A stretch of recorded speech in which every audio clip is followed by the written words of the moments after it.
Hello and welcome. I am Voxinistra, and you're tuned into my Twitch channel, wherein I bring you a variety of programs now. But today you are tuned in with a special interview and listening party with our guest for the day, Mellow Code. I just started doing these interviews maybe like 2 months, I guess, now ago. We've done maybe four of them before, and I'm going to have them regularly here now on Wednesdays with dark electronic producers, some of whom who have also been featured in my series Strict Tempo here on Twitch. If you're unfamiliar with that, that broadcasts on Thursday nights Pacific time and features live acts and guest DJs from around the globe. All right, looks like we're looking all good here on the chat. I was watching us back on Twitch for a second and it looked like it was frozen, but all good. All right. We are here Hello. with Mellow Code. Hello. Thanks for Hi, joining everyone. us. Thanks for Uh, having me. so you might have seen Mellow Code before on Strict Tempo, but I believe those sets are archived if you have not caught them um, on YouTube. And I have to get those up in the archives for the audio. I'll have to talk to you about that later. But yeah, you can catch the Mellow Code live set, I believe, on YouTube, right? Oh, yeah, And hopefully we'll have another one coming for Strict Tempo soon. Nudge, nudge. absolutely. Yeah. I've got some um, live shows coming up soon, so we'll be practicing and we'll probably film one of them. So we'll make that happen. yeah, I think we had you slated for a few weeks back, and then there were some COVID issues. That's kind of the overall name of the game at this point, I suppose. Yeah, it's pretty Womp. pretty run of the mill. Yeah, Sweet. unfortunate. Well, hopefully we can get you back on the show soon. But yeah, welcome in. Uh, we are going to go into some interview questions. If you have anything for Mellow Code you would like to ask, you can chime in the chat and I will bring it up at some point. You could also check out the Discord page and leave me questions there, although it might take me longer to see it as a forewarning. And also, you can catch this later on my YouTube channel, probably in about a week because I'm a little bit behind, but it will be up there at some point too. Yay. Okay, cool. I have interviews from Rena Pavar, Coda Kira, and Cecilia from Echo Barrel up there so far. And the one from last week with Lady Maru will be up on Friday as well. Neat. So here we have Mellow Code. And I am just going to read a little bit about Mellow Code. Mellow Code is the solo project of Los Angeles based artist, designer, and producer Josh McVety. In what is simultaneously a genre heavy and post genre world, Mellow Code looks to push against these boundaries while using nostalgia as a hook. I want people to not know why my music gives you brainworms, just to know that they are there and yanking your serotonin glands. Hypnotic and mechanical rhythms, smooth 80s crooner vocals, and classic FM synthesis. This world is familiar, but clearly in a realm of its own. So, Mellow Code, do you want to describe your own music for us? I think my music, at least what I attempt to make, is something that is like harkens back to really early EBM, uh, especially severed heads, like really early severed heads. But a lot of people say that I have like Ian Curtis style vocals. So I guess it's little bit early electronic, and just yeah, Joy Division vibe vocals. I I basically, I mean, I make what I can. Like I don't know how to make types of music, basically. So it's just sort of what happens. I thought that you had like several other types of projects though. Like I know that you had Yeah, like a sort of like a dark electro or like witch house yeah. project. Well, it yeah, That that one we I were was planning that for a basically little bit later, but it seems like you yeah. do actually kind of go in between different genres. So I'm kind of surprised to hear that you say that. Well, I know most I of like the think what Mellow Code I've stuff is more EBM, dark yeah. wavy. Yeah, but what I started with was a synth pop duo. But essentially, I've always been trying to make the same kind of music, or just trying to make music, and that it just kept evolving and changing in ways that people recognize as being different genres. And also, I mean, yeah, I just kind of have had lots of different phases, and most of my albums have all been kind of different, like vibes in general. Uh, but yeah, the Base Witch was a project that was mostly it was mostly like a party that we were like throwing every Wednesday at my friend's house, Kevin from Forever Gray, and we would just like fool around with synthesizers in his studio. It was kind of like a moving away project because we were moving to LA together. Uh, so we were saying goodbye to the other musicians that we spent a lot of time with. But You're yeah, answering so all most of of my my questions projects. at once right now. Oh, I'm sorry. I'm getting ahead of It's okay. myself. We'll go into more in each of them. Uh, Yes. but yes, continue on that thought that you were just in that I interrupted. Oh, sure. I mean, yeah, I guess like one thing that's funny about Base Switch was that essentially we were trying to make Mortal Kombat music. Uh, but so then, yeah, later when I started Mellow Code, it was just because I had just moved to LA and I met a bunch of other musicians and other musician friends of mine were coming to visit. And so whenever people would want to, come spend time with me or hang out in my studio, we'd just record an album. And we were doing an album every 2 weeks at the very beginning. And then I decided to slow down when I got signed onto CrunchPod because I didn't feel like I had to work so fast, really take my time with stuff now. So I think like my early stuff, the reason why my sound is different is because I was like trying a lot of things. And now I feel like I'm more in like a vein that I don't know, work comfortably in. Cool. Yeah, I mean, it seems like you've found your zone. So you're not from LA originally. I mean, most musicians there probably aren't. So Yeah. where are you from? And when did you move to LA? I moved to LA like 3 years ago and I grew up in Ann Arbor, Michigan. Uh, it's a like, university kind of hippie town. And then I went to art school in Grand Rapids, which Grand Rapids is it's got a pretty good underground like punky scene and like house show scene. Um, but yeah, I we decided to leave and go to LA just because I don't know. It's a pretty repressive place. Grand Rapids is. Yeah, for sure. It's cold. I've been to Michigan once before. It was in the Upper Peninsula for like a music festival that was in the middle Oh, of winter. It was like negative 30 degrees or something crazy. yeah, There's the like UP. a lake of ice. I've never been anywhere that cold ever before, and hopefully never again. The rest of um, Michigan is not quite that bad, but yeah, that's a pretty extreme case.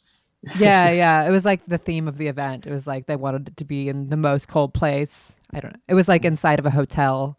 We were like in like a heated pool watching bands. It was fine. But That sounds anyway, awesome. yeah, it was a PRF event, uh, Premier Rock Forum. It's like Steve Albini's thing, electrical audio studio. Back in the day, I was in a noise rock band. But anyway, we're not talking about me. Okay, so yeah, so when was that you moved to LA? It was 2018.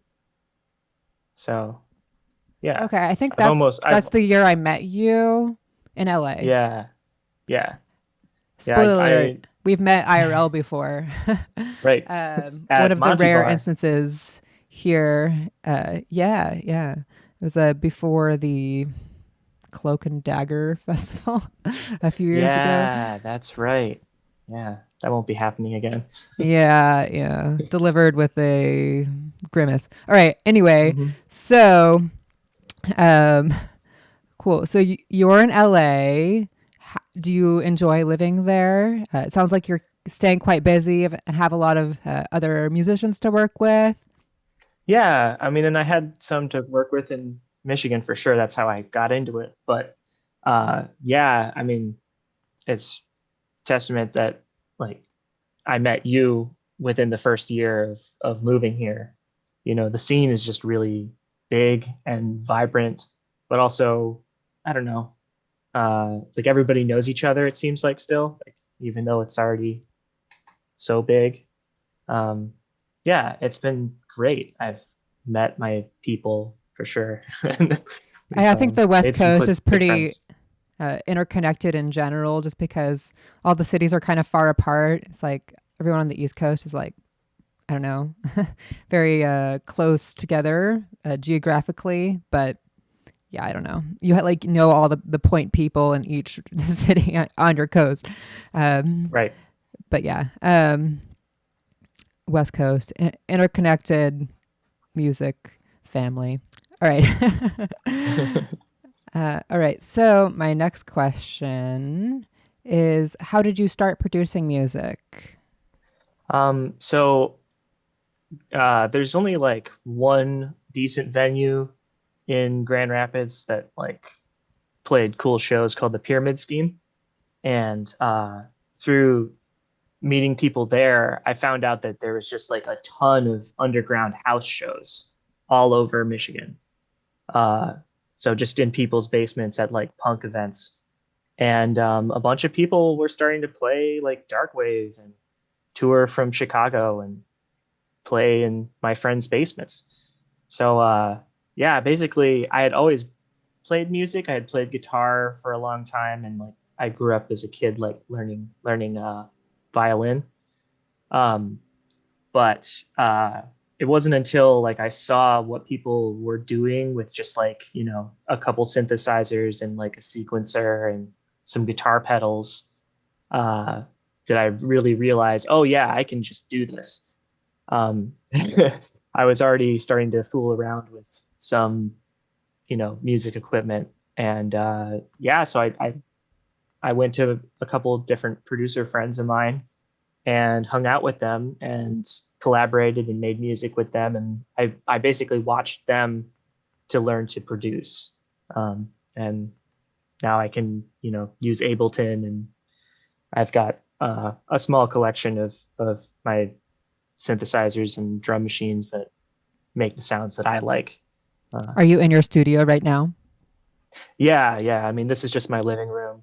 Um, our whole house looks Yes. like this. It's a house wide studio. Yeah, well, I mean, it's still some of it's for painting and design work and Yeah, I guess things that's like what that. I meant. Like, Yeah, 'cause I know that you yeah. and your wife also seems to be very artistic, so there's probably Hmm. a We met variety in of art school. mediums around. Oh, cool. Yeah, Where did you go to art school? we went to art school at this college called Kendall College of Art and Design. It's in Grand Rapids. That's how we met each other. Uh, and also actually how I met Kevin, which he had gone there too. From I was just mentioning him earlier from Bay Switch. Uh, but Sorry. yeah, From like what? from Bay Switch, Oh, the Bay Switch. Okay. Yeah. yeah. Does that um, person have other projects? it's Forever Gray and Oh, Belladonna right. Grave You and mentioned that. Milliken Chamber. Yep. Oh, Yeah, okay, cool. actually, he got me my first show. So I had started this synth pop duo called Exposure Therapy with my friend Chris Eddy, uh, and yeah, like Kevin booked me. So my first show ever, I played with Ganser from Chicago and Forever Gray. So that was cool. That was back in 2016.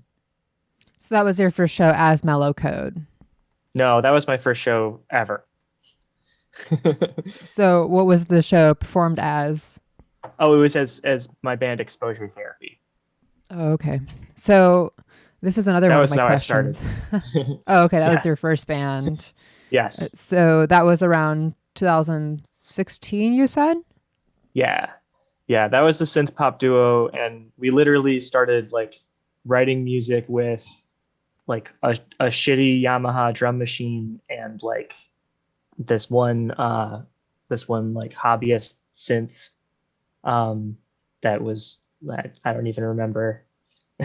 Definitely a cheap thing, and just recording through a pirated version of Cubase in my friend's living room. So it was always like on the ground, like really uh severed heads and like um just throbbing gristle like style, really really early industrial stuff. Cool. That's definitely in the zone of things we like here. Mm-hmm. Well, everything you do is in the zone of things we like here. Just laying on the praise now, I guess. But Thanks. I don't need it. No. don't let it get to your head. I won't. So, do you want to tell us about some of your other musical projects? Do you have any other ones that you haven't told us about already? You've mentioned Bass Switch and your first band, Exposure Therapy. Yeah, those are the three. Uh, And then yeah. Mellow Code. Mm-hmm. Okay. Yeah, there was another project where I think we only released like two songs. That was just between another producer and me, but I don't. We don't need to talk about that today. Those didn't Okay. come out as like albums. Sometimes things don't work out, or you just want to move on to something else. But Yeah, okay. So, um, do you want to tell us about some of? I guess you've already told us about your collaborations, but I feel like there are even more. Like on this most yeah. recent single, you've also done a collaboration, like maybe just like one-off, collaborations on tracks with people. Do you want to talk Mhm. about those at all? Well, and that might also be kind of something to wait on for when we listen to some of the tracks. But Sure, yeah, no, sure. I mean, Is there anything outside of the tracks I guess we're going to listen to that you want to talk about? sure, yeah. I mean, I did a collaboration uh, with my friend Lynette from L, that I think a lot of people on here would be somewhat familiar with. She's I almost performed wore on an my. L t-shirt today. Now I Really? regret Oh, not cool. doing that. Oops. We're Sorry, about to L. play a show I'll wear real it soon. soon. Yeah, we're playing a show at Rubicon Records coming up soon. That'll Yeah, be I saw fun. that. Yeah, but yeah, the album that me and her did was really I'm still very happy with. It's all in Spanish, and I gave her complete creative control of all of the lyrics, uh, and then I just produced it and made all the beats. So that's kind of like a way that I was working to create a lot of the earlier Mellow Code albums, because it was just made specifically as a project to collaborate with people and just do whatever I wanted. Um, the other ones, the first one that I did, I know that we're going to talk about the Russian album. It's Świeżne Bity, which translates to fresh beats. Um, my wife's childhood like best friend was from Belarus, and is a longtime friend of ours. Both, yeah, friends with both of us. Um, and she was in a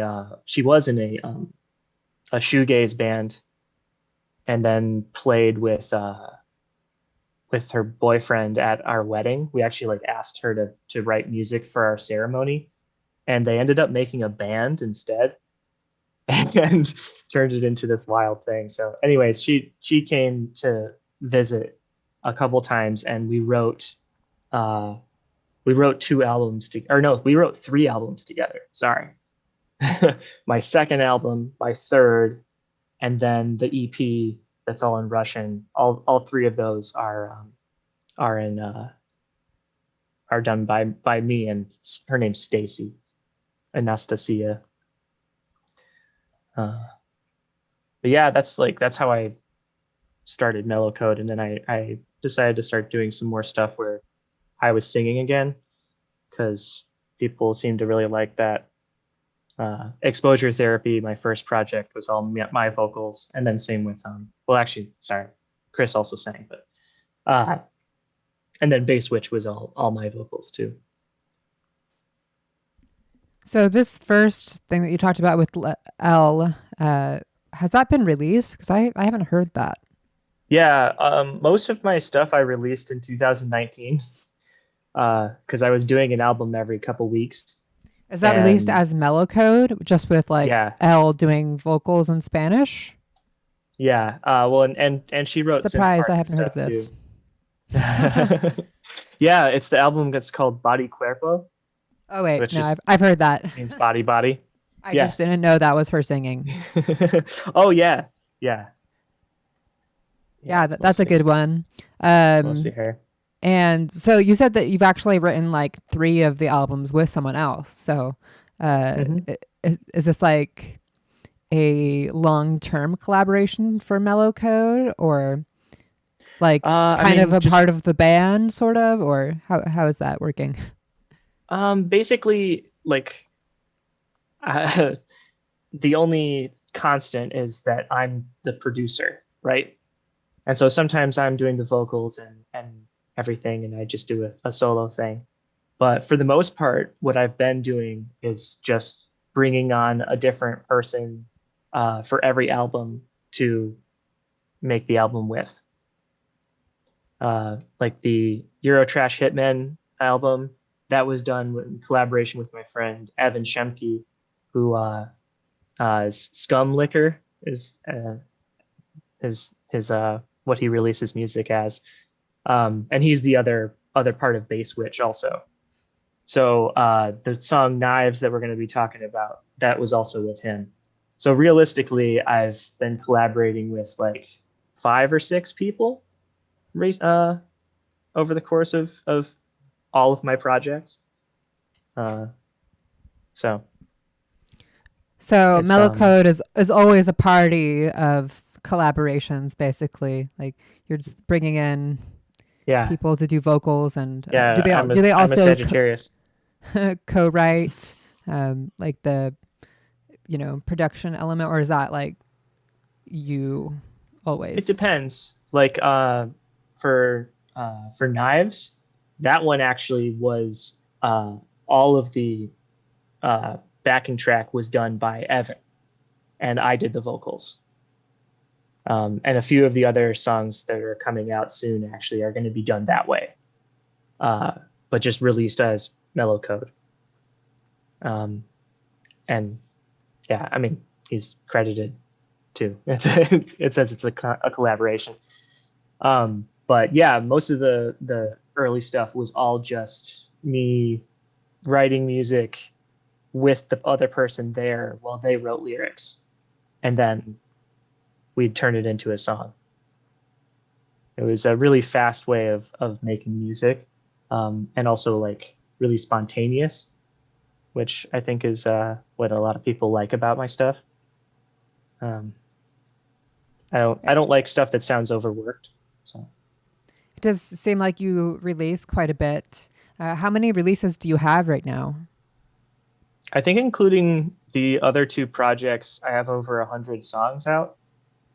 So yeah, I think there's 9 or 10 releases on Mellow Code. Those are Yeah, that's a yeah, they're lot all on. for like 5 years, right? Or how long did you It's technically start this project? I started Mellow Code in 2019. Oh my God. Okay, so that's way less than that. Yeah. Yeah, that's amazing. Nice work. Yeah, it was That's fun. it's a high productivity level right there.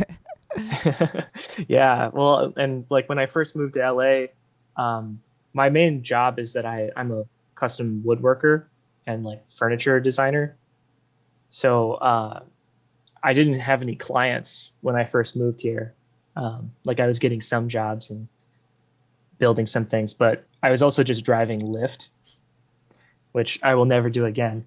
But that made it so that it was perfect for me to just be able to make my own schedule. And so, whenever people had time or when people were coming to visit me, um, yeah, we just have a party and like write an album in like a couple days. It was great. Nice. So yeah, I was actually going to ask you about some of your other hobbies or what else you do outside of music. And I know that I've seen some of your woodwork before, and it looks great. Yeah, so you want to tell us about that stuff?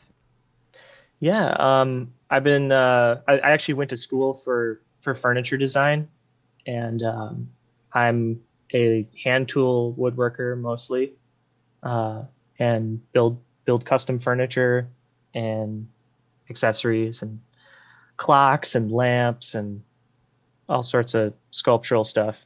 And yeah, just right now I'm also making some large form sculptures for a client uh, in collaboration with them. So yeah, I've always been both an artist and musician, and I think that, well, I guess like sometimes I don't like to say that I'm a musician actually, because I'm not like an incredible guitar player or particularly amazing keyboard player or anything like that.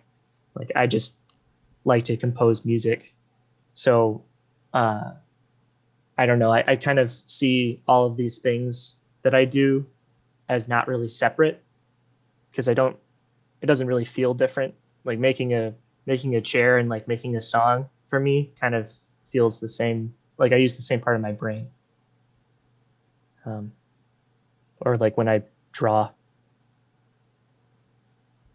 I'm bad at other stuff though. I promise. What are you bad at? Let's hear about that.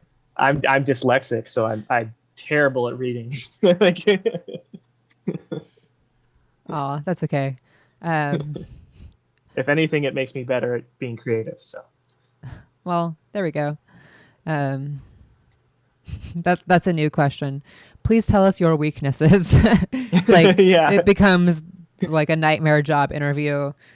Use 3 words to describe yourself. I had like a full yeah, on panic attack, like almost when I was asked to use 3 words to describe myself in an interview. I was like, what? Like, how do I just pick 3 words? This is the hardest question I've ever been asked. And then I just had like an out loud, like existential crisis instead, which thankfully the person interviewing me had a sense of humor and thought that was funny. And I got the job. that's amazing. But anyway, I'll try not to throw any any curveballs your way. Yeah, no, it's No, I fine. mean that's like a very like it's like what you should ask in interview questions. Like look on the internet, and that's like in a template somewhere. You know, it's not even a curveball, but Well, and just if anything, I basic have. questions trip me up, I guess. Well, if anything, like if I'm ever in a job interview again, which hopefully I will never be, but yeah, like I mean, that is kind of like a cheat code. Is if if you say like if they ask you what do you need to improve about yourself, or what is your weakness, I can just be like, well, I literally have dyslexia. Like nothing I can do about that. you know Yeah, I guess that gives you an easy answer. exactly. Yeah. I have to get existential Mm-hmm. or something. All right. So that's fun. How long? Like, how did you get into woodworking and whatnot? Like, did you go to school for it? Sorry, you may have said Yeah, that already. I did go to college for that, but I started working for my grandpa, who's a carpenter, uh, and he's also an artist. But I was working construction since I was like 7, so just like during the summer, they were basically like my babysitters. So I'd make like $3 an hour as a little kid sweeping and helping install windows and getting sent into a lot of crawl spaces with just like a shop Seems vacuum to dangerous. vacuum. to vacuum up all the spiders. They're Oh my like, God. you're small. Like, send me underneath the floor to go repair like plumbing. Go glue this PVC pipe together and use a UV light to cure it. That sounds like some responsible parenting. Yeah, yeah. Well, I mean, or it taught me something. a lot of stuff, Wait, and sorry, it wasn't your parents. It was it was my grandparents. Yeah. grandparents. Okay, yeah. Um, yeah, my dad is actually a carpenter, and I never experienced any level of interest in anything that he was doing. I was like, oh, tools and wood and stuff over there. You can stay in the garage. I'll be over here, like reading and listening, like to my Walkman or whatever. Uh, if um, you think about it, like when I learned to use a measuring tape is when I was taught how to figure out how to make drum beats, because that's like learning measurements and how to measure things, and like ratios is how you learn to make beats. Like, that's how you learn to use a drum machine.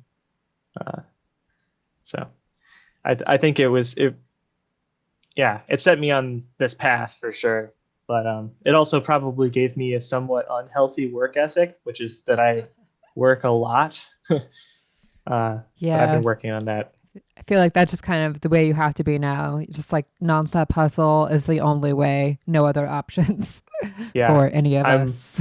I'm definitely working on being part of the anti-work movement, which I don't know if you've seen that Reddit.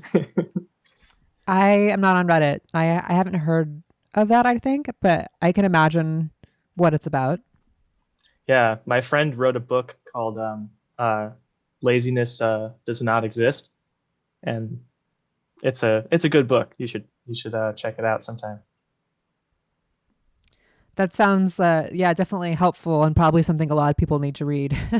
Yeah, because it fucks with everybody. It's a Some of us who are major very self-esteem issue. productivity focused. Yeah. Definitely me. Exactly. Okay, so you got into that like as a kid then, and you've been doing it like professionally for how long? Um, Close to 15 years now. Because when I was in college, I was already selling some of my sculptures and pieces out of a art gallery, and also building custom furniture for clients. So I've had lots of odd jobs in between and along with all of those things. Uh, so I wasn't always able to make it my full time job, but now it's looking like that's finally happening again. So I'm happy with that. I don't have to, work for somebody else, just Yay. for a client. Yep. Yeah, I also recently sprang away from my like hardcore corporate enslavement job Yeah. that I've been Cog at for work. like 5 years. And they were only giving us like a tiny little raise. Like it was Hmm. like there was like a massive uprising basically against like everyone, like all the companies to, boost their uh, perks and their pay and whatnot. And yeah, they did not respond. They actually had a meeting and told us that it basically suggested that we look for another job or get more skills. And I was like, bye bye. Yeah. That whole uh, thing about the skill gap is bullshit. Like, it's just so they can choose not to hire anybody, but then complain at the same time about how nobody wants to work. I But could complain about that situation for some time, but I'm yes. definitely happy to be free. However, I am working constantly around the clock to try to get this, solo gig rolling. Uh, and hopefully, Corona situation will improve so I can get back into clubs soon. Womp womp. But anyway, that's another story. The anti work. What is that book called again? Oh, Laziness Does Not Exist. It's by Dr. Devin Price. Nice. Yeah. I'll have to check that out. Probably a worthwhile lesson for some of us. Anyway, okay. So let's talk a little bit more about CrunchPod before we go into the listening portion of the interview. So you have a few releases with them. Have you only released with them? No. They picked me up for the, I guess it was my fifth release under Mellow Code, um, called Euro Trash Hitman, which is the one that I did with the same person I did the release with Knives. Um, I said that weird, but I think you understood. Uh, yeah, I can't remember how many releases now I've done under CrunchPod, but ever since the Euro Trash Hitman album, it's all been released under CrunchPod. I uh, And I what like year them. was that? That was the end of 2019. Yeah. Okay, so pretty soon after you started hmm Yeah. with Well, Mellow remember Code. like the first four albums I did in 3 months. So like yeah, then All I right, so, then so I you were did. just like in go mode. Yeah. How long Yeah. does it take you to produce each track? Or I guess during that period, how long were you spending? Oh man, it really depended. Like sometimes we'd just spend all day on one song, but yeah, I don't know. It like my newest stuff, especially, the song Blink My Dead Eyes. We'll be talking about that soon. If we listen to that one. Uh like that one took me over a year to make. But other songs have taken me, you know, 45 minutes, and then, listen to it for a couple weeks before releasing, uh, making little tweaks and mastering and everything. I mean, so it's like it's hard to explain because I'll put a Seems like bunch it of songs varies. together. Right, yeah, and sometimes I make, three or four songs kind of at the same time, and then I'm, editing them kind of all together, which is why a lot of my stuff is released as EPs, because I'll like have four good ideas to work with, and then I'll just be like trying to get those done kind of casually. I don't like to push it, and then I'll just release all of those together, and yeah, sit on certain songs that I want to release as singles later, or add to a add to an album. But yeah, the answer is it varies. So, how often would you say that you work on making music? At the moment, I would say a little bit every day, but having like a full session where I really go through and record and like seriously edit stuff, um, that is more like once or twice a week at the moment. Um, and like I'll record little ideas and stuff, and then I'll like have to go back through my back catalog basically and just be like, oh, is this still a cool idea, or is this still fun, or does this inspire me to write, vocals for it or something, like, it's it's kind of a process of being in the right mood for it, and just kind of going with the flow. Yeah. So I mean, you said that there's like equipment kind of all around your place, sort of, maybe. But It's what do you mostly have behind concentrated you right right there. now? Behind me, I've got my electric guitar. I've got a pedal, like a guitar pedal set up underneath there. Then over here is my stage performance box. That's like makes it so that everything that I perform with is all contained and easy to like set up. And then over there is my recording setup with a uh, keyboard controller and my drum machines all set up together. Everything's kind of hooked up together right now. So if I just hit play on the drum machine, it sends sequences to all the different synths. And so basically, I kind of use them like they're analog synthesizers and like play with that and send random patterns through and like change the different sounds and tweak stuff. So it makes something weird that is also fun. So that's what this is set up for. I have to have it set up that way so that I can just like casually go to it and just kind of play with it. So is this the primary way that you're writing songs right now? Mm-hmm. Yeah, it's So you mentioned like Ableton, I think earlier. Do you ever use stuff like that as well, or? yeah, everything's already hooked up so that it can just at any time record. I don't have to like change any of the setup or anything. I just have to tell Ableton to record it and it just goes. So you're using Ableton to record, but not to actually produce the sounds.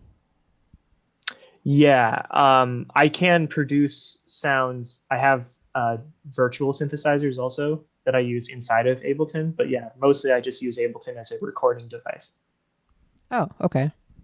and also to like lay out all of the audio clips. All right. Let's see. What do you have for future releases or shows in the works? Like, what is in the future for you? I've got I a know we can show. only tell a little bit of that right now, right? But Right. Yeah. I mean, I have a show at Rubicon Records coming up with Lynette, with Elle.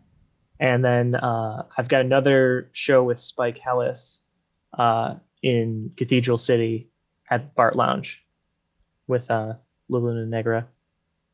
Um, and then I believe I'm doing a industrial uh, festival up in Seattle. So I'll probably see you. Um, that's going to be in late June, early July is the plan. But yeah, some live shows, and then I do also have another single coming out soon that is also in collaboration a little bit with Evan. Um, but he just did the drums on this one. Everything else I did, and it's a song called "Lonely Wave" that I've performed live already a few times, and there's I think some video of it on like Instagram and stuff, but other than that, nobody's really heard it. So I'm not sure when that's coming out exactly because I still have to record uh, some parts for a music video that we want to release at the same time. But that's what's coming out. nice. Well, looking forward to that. When do you expect that to be released? Like in the next month.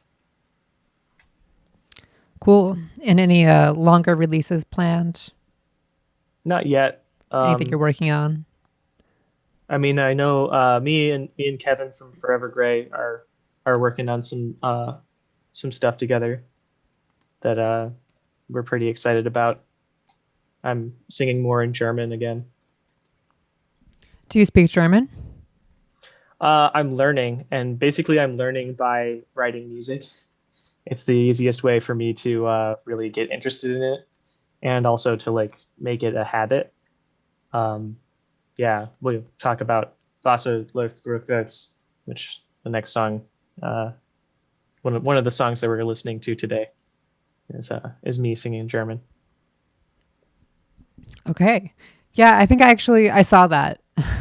um, so I've been like heavily interested in German music since I was like, I don't know, like in late teens or something. And Same. I've never picked any of the language up. So damn. I always used music to learn other languages. Like I always listen to like a lot of stuff from other countries, and yeah, I had a bunch of German exchange student friends in high school, uh, and they would sometimes talk to each other in German around me because they were like trying to figure out how to say something in English. And eventually I started picking it up where I could like understand them, but I couldn't speak it. Uh, and also my grandpa, one of my grandpas is German. And so he was always like talking on the phone in German when I was a kid. Uh, but yeah, I'm really interested in languages. That's why all of my lots of my songs are in different languages. Um, and yeah, I don't know, like uh, so many bands that I love that were from other places, like Italo disco projects and incredible German bands like Kraftwerk and Can. Like they all were singing in English, and the whole reason why they was because, for one thing, they needed to get noticed by the UK first, and then that got you into the US, and it was like an actual market of like you could make more money that way, especially because I think at that time Germany's economy wasn't very good because of the war. Uh, Now it's kind of the opposite, like Germany's economy is way better than America. And so that's why I'm saying in German, um, because I don't know, it's kind of only fair. Uh, and most of my listeners are there anyways. They're in Peru, are like my highest numbers of listenership. Uh, Yeah, Plus, I South mean, America has really yeah, been killing it with the new music production and like dark electronic music. I have a ton of guests on my show from various countries in South America, but yeah, shout out. Brazil really arrives in my chat often. yeah, um, hopefully, well, I was invited to play in Brazil in like June, but I don't know when I'm going to feel comfortable with like an international gig. We'll see. yeah, But yeah, I've done a lot of collaborations with South American guests here. But yeah, you would yeah. think that playing so much German music, I would pick up more. But it's just like it just never like I hear the words, but it's not like I'm learning what they're saying or anything because I'm not like going into Uh, translate. I'm actually you learning have to look it up. more languages. Yeah, it's not just Yeah, gonna learn on its own. Yeah. I'm learning more through the chat actually here when I have live streams because I have people from all over the world join us and sometimes they're speaking in different languages. Actually, sometimes like my chat completely turns to a different language. Like I'll have like yeah. multiple people speaking Spanish to each other or like we had like Swedish one time and like yeah, it's like Brazilian Portuguese. Google Translate doesn't understand any Brazilian Portuguese. I don't know why. I Weird. think it's I mean, it does pretty well with pretty much all other languages I've tried. It's kind of like iffy on Russian too, actually. But Hmm. yeah, it just doesn't get anything from that one. It's like complete gibberish. The translations are. I Well, think. our The, algorithms are racist and weird. Like, and I mean, yeah, well, that's I, what I think happens. it's A lot of a things it's get, a it's more like well that could be part of it, but yeah, it's more like it's a very difficult language and it has a lot of regional differences from like Portuguese. hmm. I don't know what they actually call that, but anyway, Portugal. uh, like the different dialect. I mean, but Yeah, I think it's because I talk in a lot of slang. That's what the people like, have told me. That's why it's not working. But yeah. right. Anyway, uh, that's awesome that you're going the extra mile here. You're looking things up and Yeah. learning cultural um, immersion. yeah, why not? And also, I mean, yeah, just if I'm listening to like a Schweffelgelb song, like I want to know what it's about. Like, I want to know why he's singing about stars. They're one of my favorite Yeah, projects. I guess lyrics, unless they're really something special. Like I have a degree in poetry, so they really need to like come at me with like something like that I'm gonna notice. Other than Yeah, that, they're just kind of like an accent to the music for me, I guess. I don't know. sure. Right. Unless they're Yeah. they're like very special, I'm probably not paying that much attention. I mean, yeah, it should all be part of the music, right? Like part of contributing to the vibe. That's what's like fun about making minimal stuff. It's like it's kind of a calculation of what feels right, you know.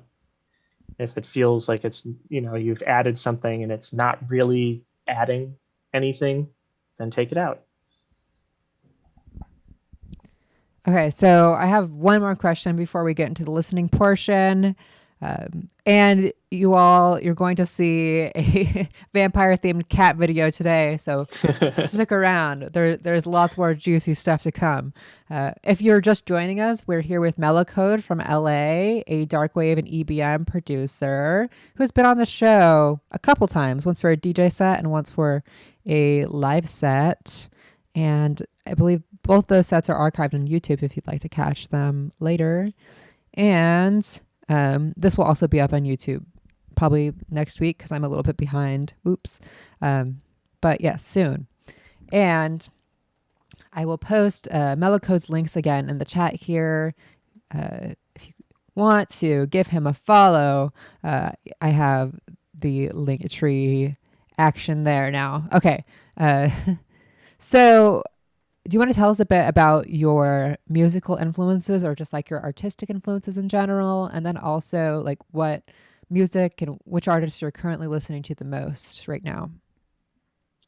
Sorry, lots of questions in one there. Yeah. I guess like overall artistic influence and like philosophy for me has to be uh, Charles Rennie Mackintosh, who is a Scottish designer who he's considered to be the first person to make Art Nouveau.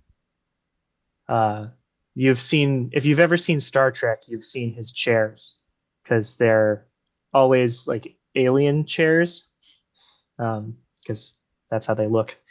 As far as music goes, I mean, obviously New Order and Joy Division were really early or like influences on what I was like trying to create.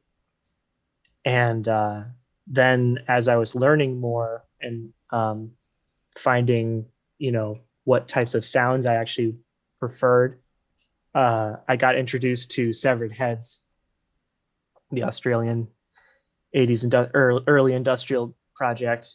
And like that really changed how I thought about what music is in a way and like what I was like allowed to do. And I recommend actually you should look up if you haven't seen it. There's an interview with Tom Ellard, who's the main guy from Severed Heads.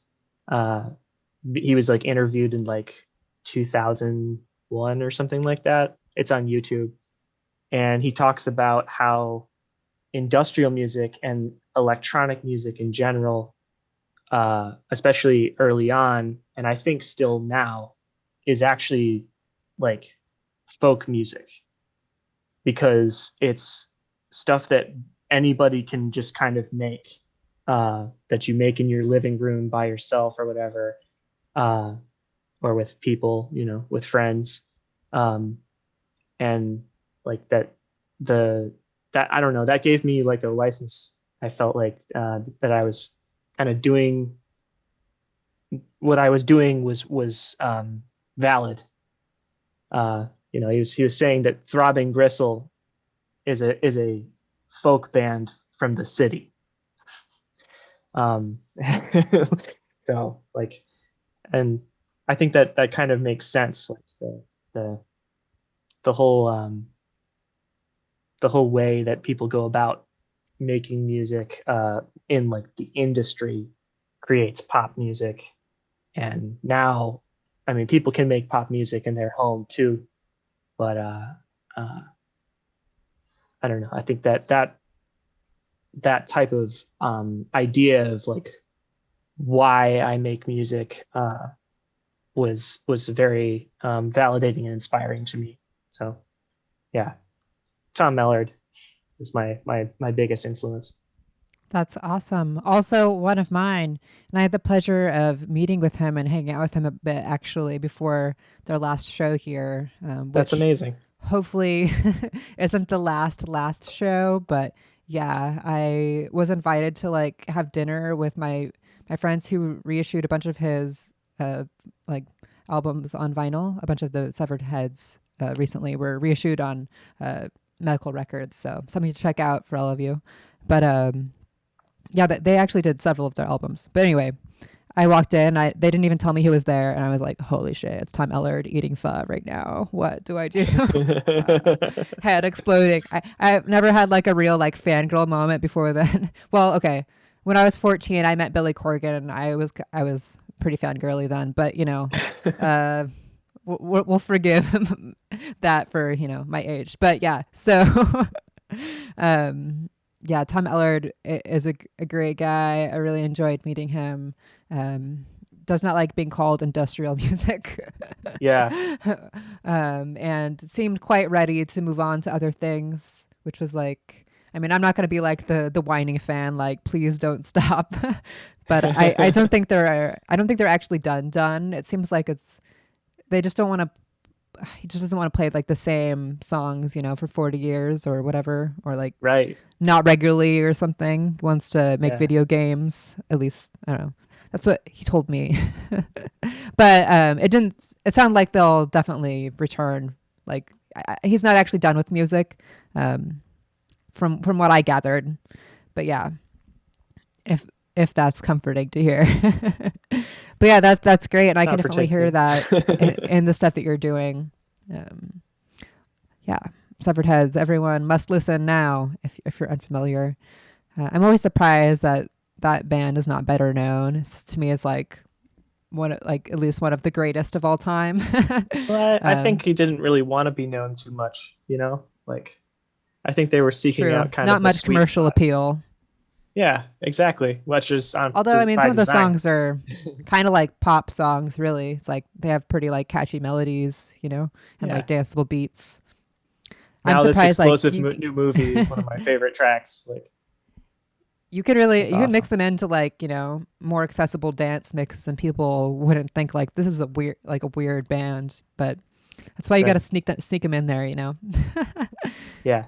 Anyway, okay, so that's a great answer. So what current artists are you listening to a lot right now? Right now, definitely Schwefelgelb, uh, and uh, what's his name, Chris Baja, and I mean, I've always liked Adult and just I don't know, Trust, a bunch of stuff like that. Oh, the new Zeno and Oaklander album is incredible, uh, and like, yeah, that's that's what I've been enjoying right now. Um, Plus, then I mean, I still just listen to a lot of older music too. Yeah, are you doing a lot of DJ sets right now? I don't think I've seen anything from you on Twitch. Oh, Yeah, not speaking of which, recently. go follow Mellow Code on Twitch. Oh Are yeah, you still streaming on here? no, I haven't been in a while. But Still I go mean, follow. I might get back to it. Yeah, why not? Yeah. Thanks, friends. Mellow Code has DJ'd and performed on Strict Tempo before, and was also a DJ on the Square Wave channel for a while, right? But yeah, has his own channel, which not currently active, but perhaps in the future will be. So Probably. follow preemptively. Yeah. Uh, Are but you, are yeah, I you mean, just I've kind of been, shifting focus back to IRL stuff, or just not feeling the streaming anymore? yeah, I mean, I've just been really busy. I've got a lot of projects going on all at the same time, so I can't always make time for that. It was easier to make time for it when we were like deep in quarantine, right? And we weren't seeing any friends or anything. But now we've got like a pod basically that we get to still spend time with, and yeah, I don't want to take up time that I could be, you know, living life, getting inspired.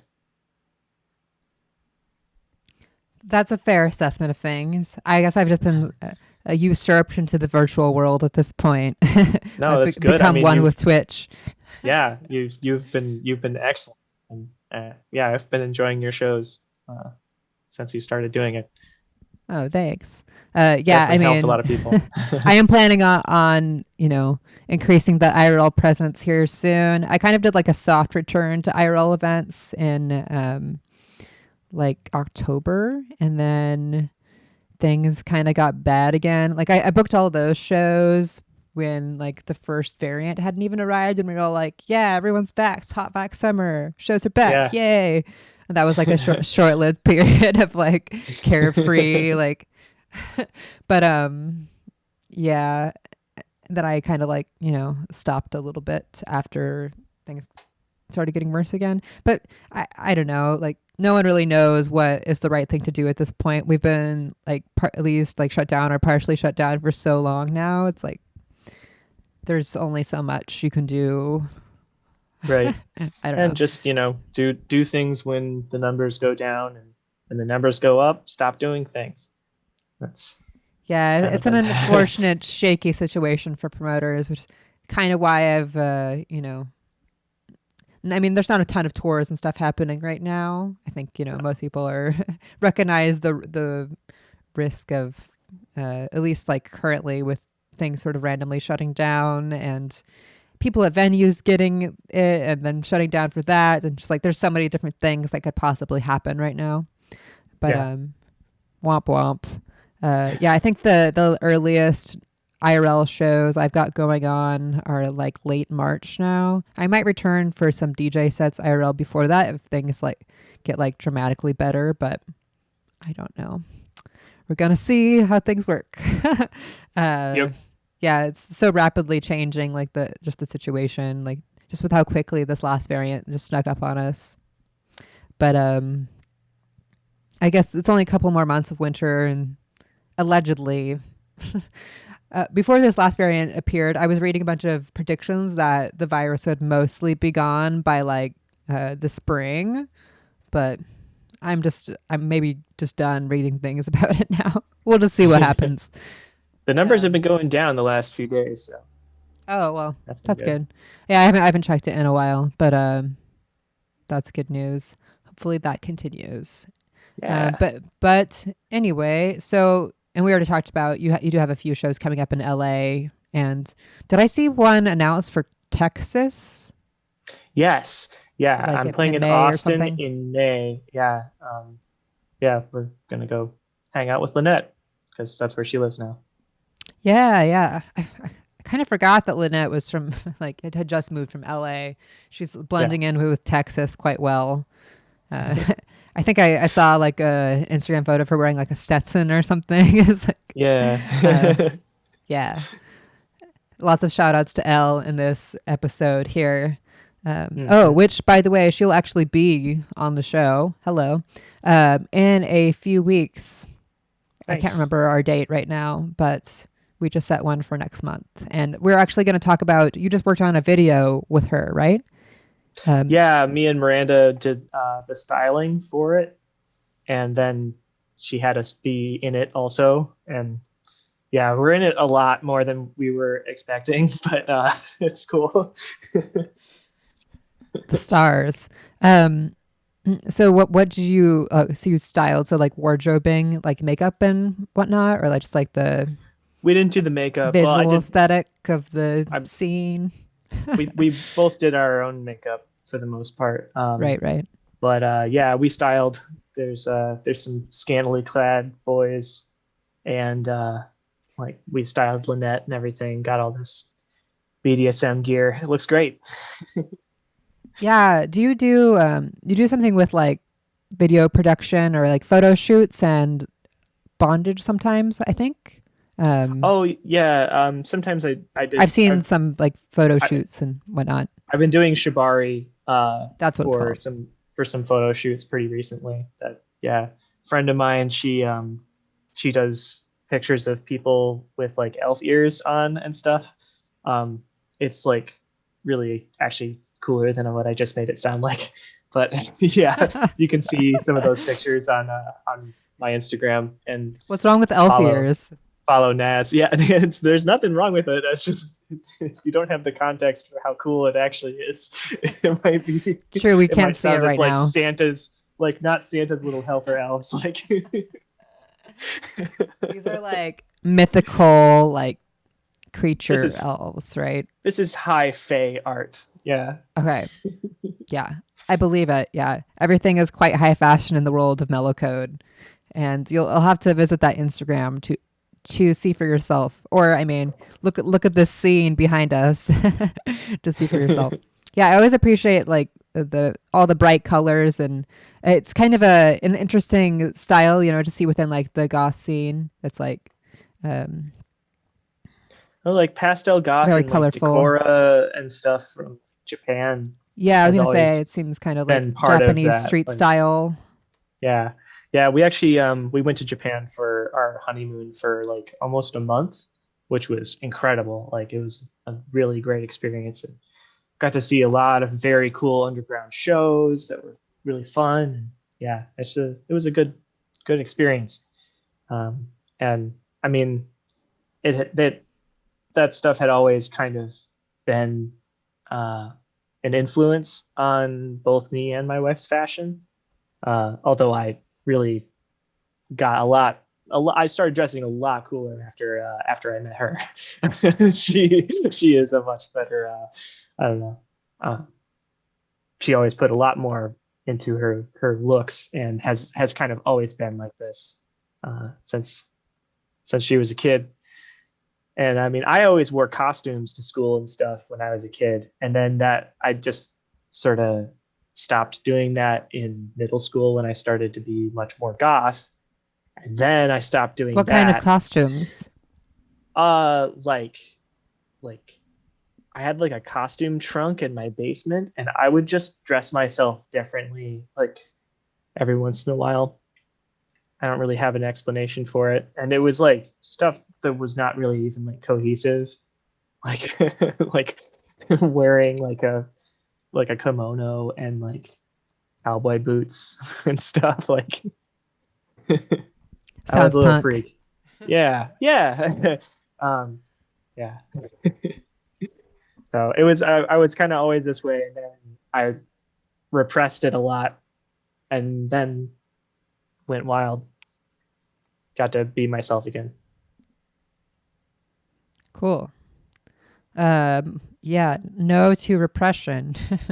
Yeah. Well, I love all the looks. Keep them coming. Thanks. I can't help it. No choice. I don't have a choice. Okay, so we are going to get into the listening portion of things now. We're actually going to start with the Russian album. So I'm going to need some help from Mellow Code to pronounce these titles. Well, I guess I have actually the phonetic pronunciation, but I'm probably going to do it incorrectly anyway. So this EP is what's the title? How do you pronounce that? Shvezny Zvez. bite. Okay, yeah, no.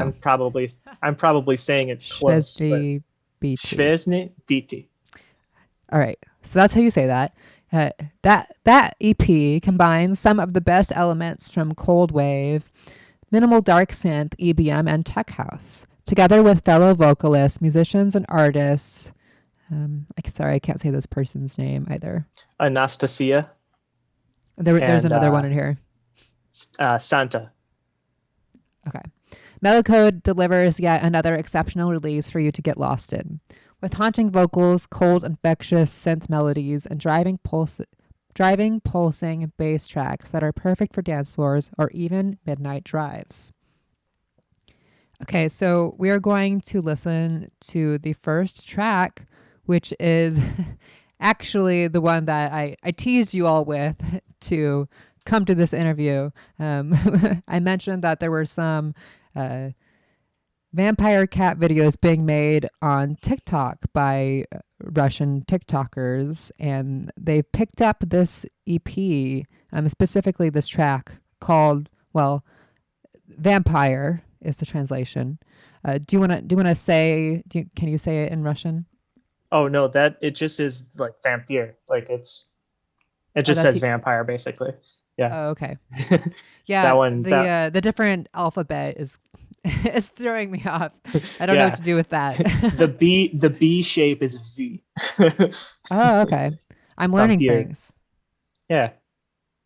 Okay, so we are going to listen to Vampire. And I also have an example of said TikTok videos to share with you. All right, here it is.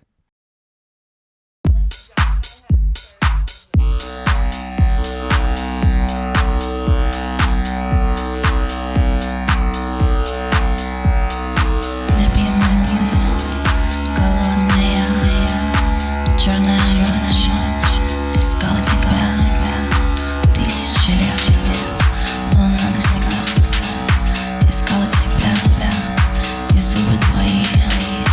Не пьем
Okay, so that was the first track from this EP called Vampire.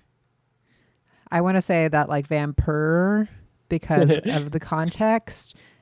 So yeah, I'm just gonna pronounce it like that.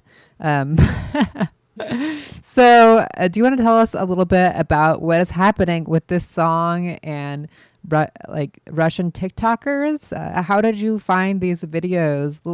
What is happening here?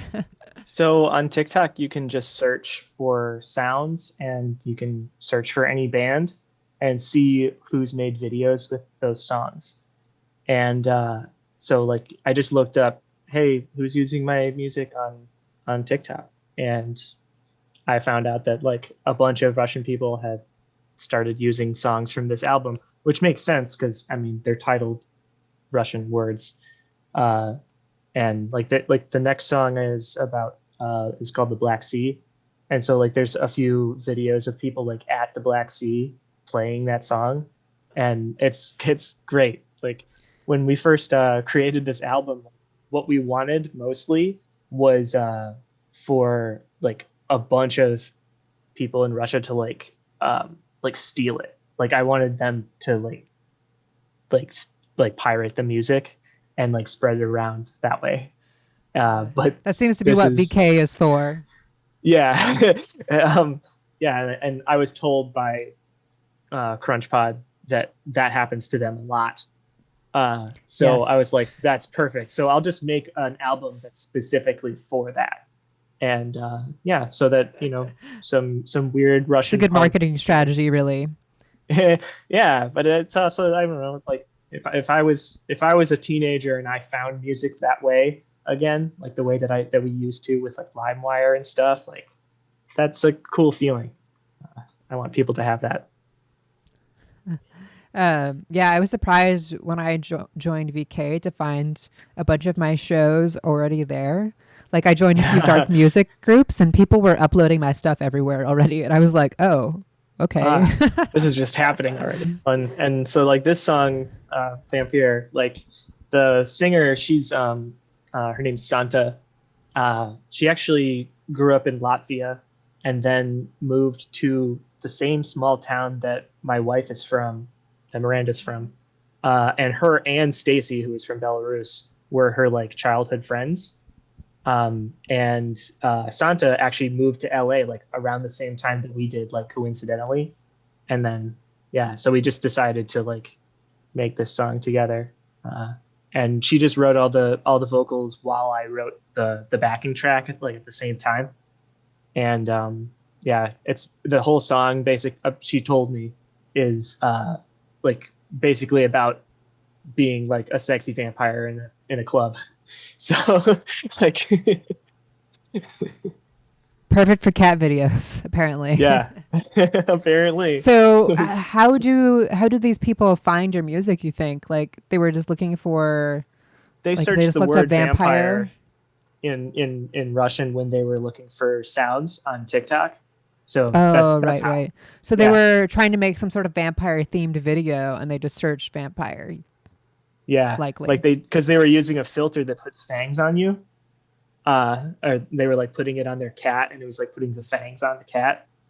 And so then they were just looking up the word vampire and found that song and apparently So, it's if good enough. you how do you find these videos on TikTok? Like do you just search you can search by Mellow Code, like the artist and Mhm. see where it's been used? Yeah, you can look up all it's all listed under sounds because it's like it's songs, but it's I don't also use like TikTok, so voiceovers. Yeah, it's it's a weird trap, but yeah, you could just search the name and then you can find like different albums even and different like tracks that are all being used like and it's not like it's that many and these videos don't have that many views or anything like that. It's just cool to find people well, randomly now have they found my will. music. Yeah. Oh yeah, now they will. uh, Yeah, I mean, I'm probably gonna go look them up later. I need to see more vampire cat videos. But so speaking of which, I'm gonna play one right now for you, just for fun, and because I know, I know a lot of you are needing and expecting this to happen, so it will happen now. All right, here we go. This is a sample of the TikTok videos being produced with a Fang filter and cats right now in Russia.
Okay, so that is an example vid of one of these videos that has been produced using Mellow Code's track in Russian.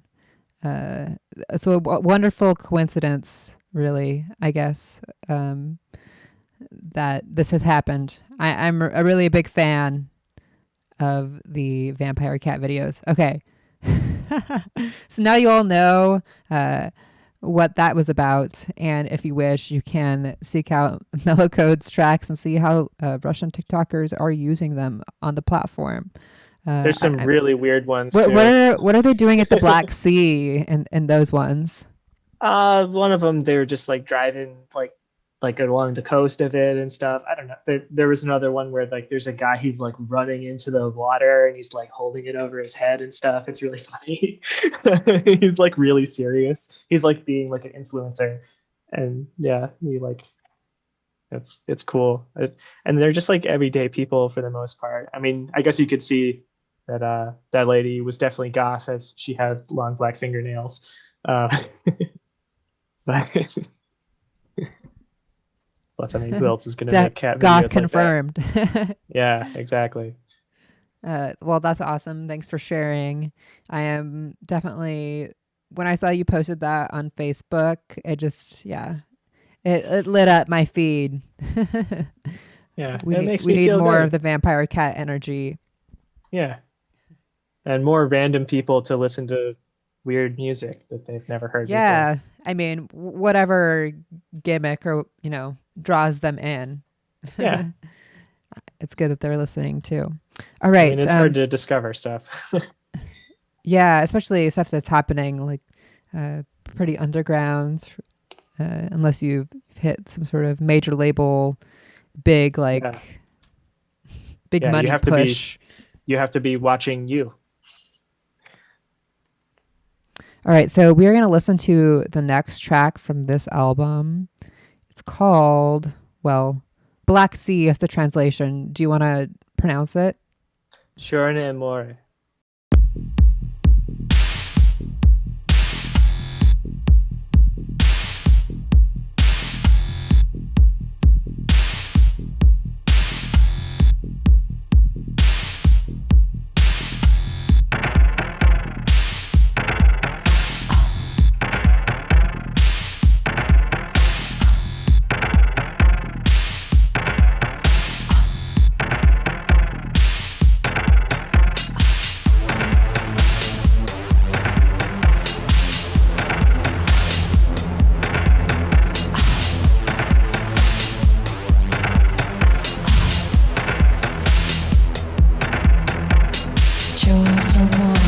потеряла себя.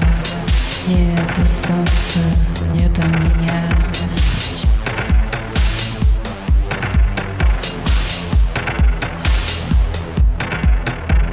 В черном море потеряла себя. Нету солнца, нету меня.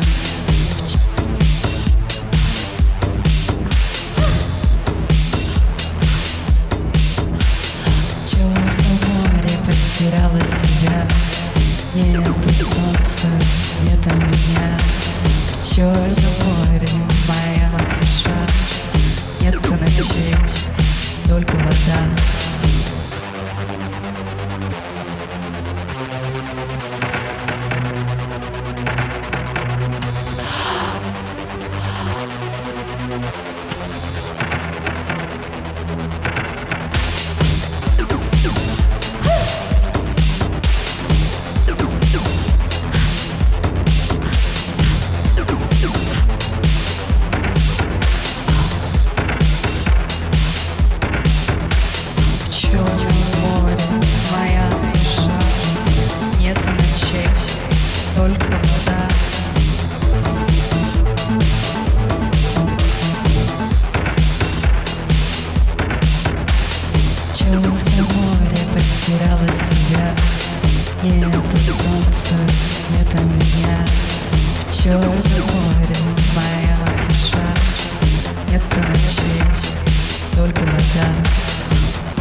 Okay, so we have the second track from this EP called Black Sea in English anyway. Do you want to tell us a little bit about this track?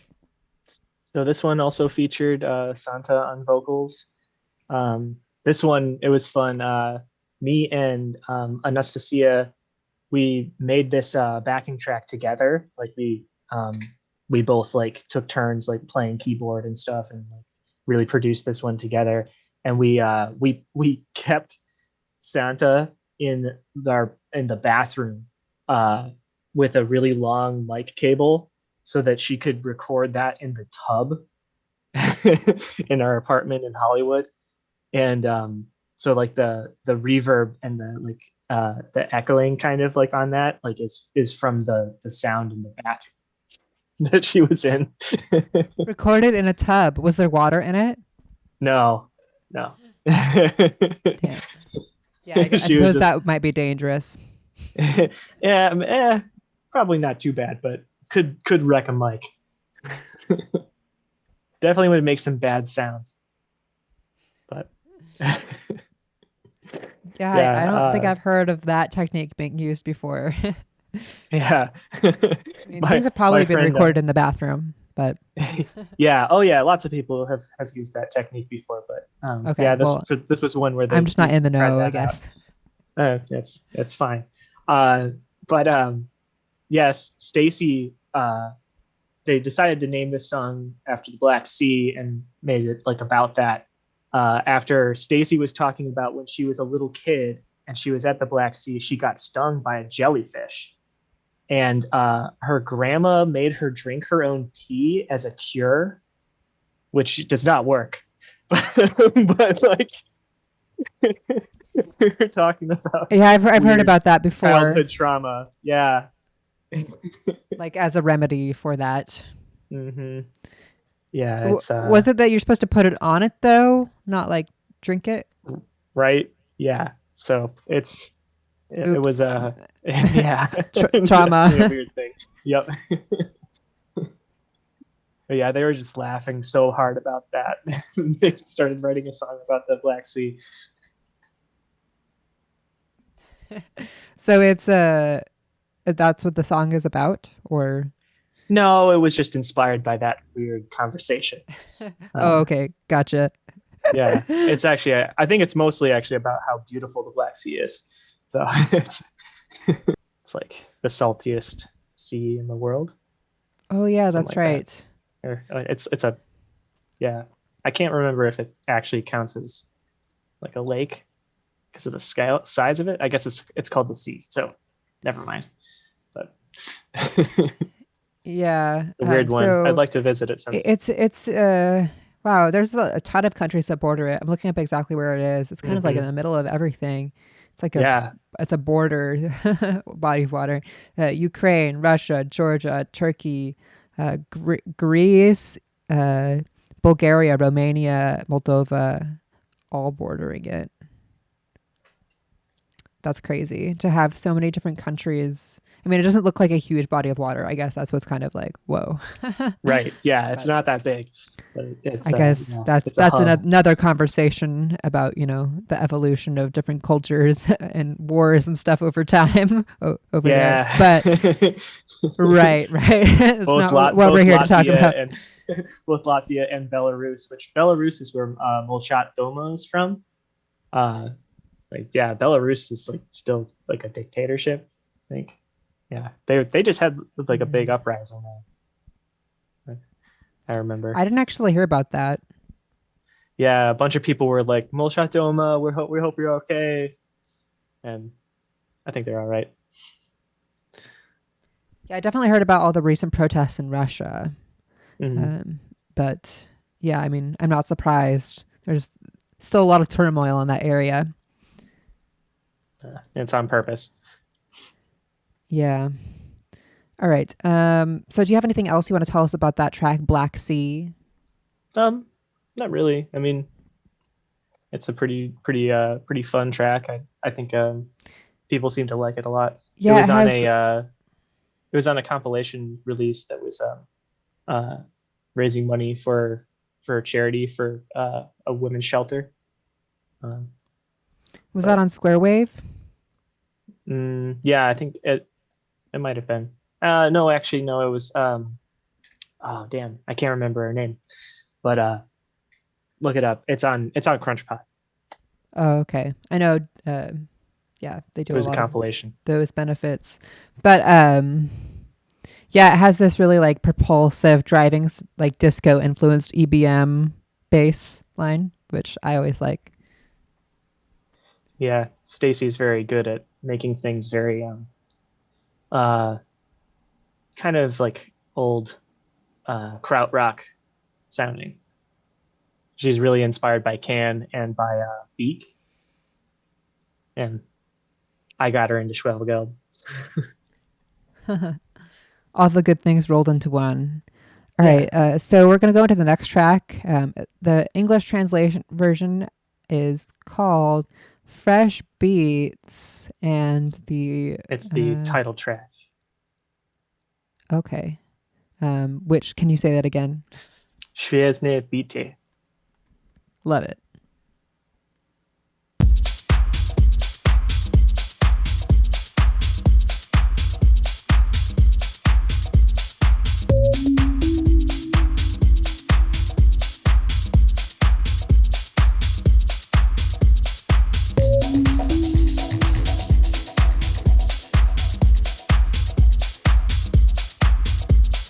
Hey.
So we have the track translated to Fresh Beats from Mellow Code's album that I can't pronounce. It's the title track, though.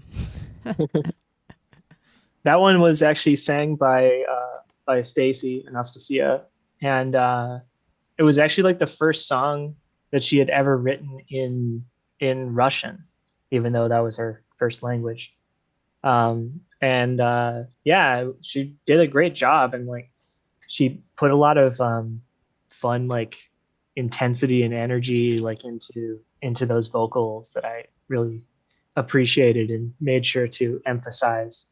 And then also, play with to make it weird and layered, and yeah, it was a fun song to make.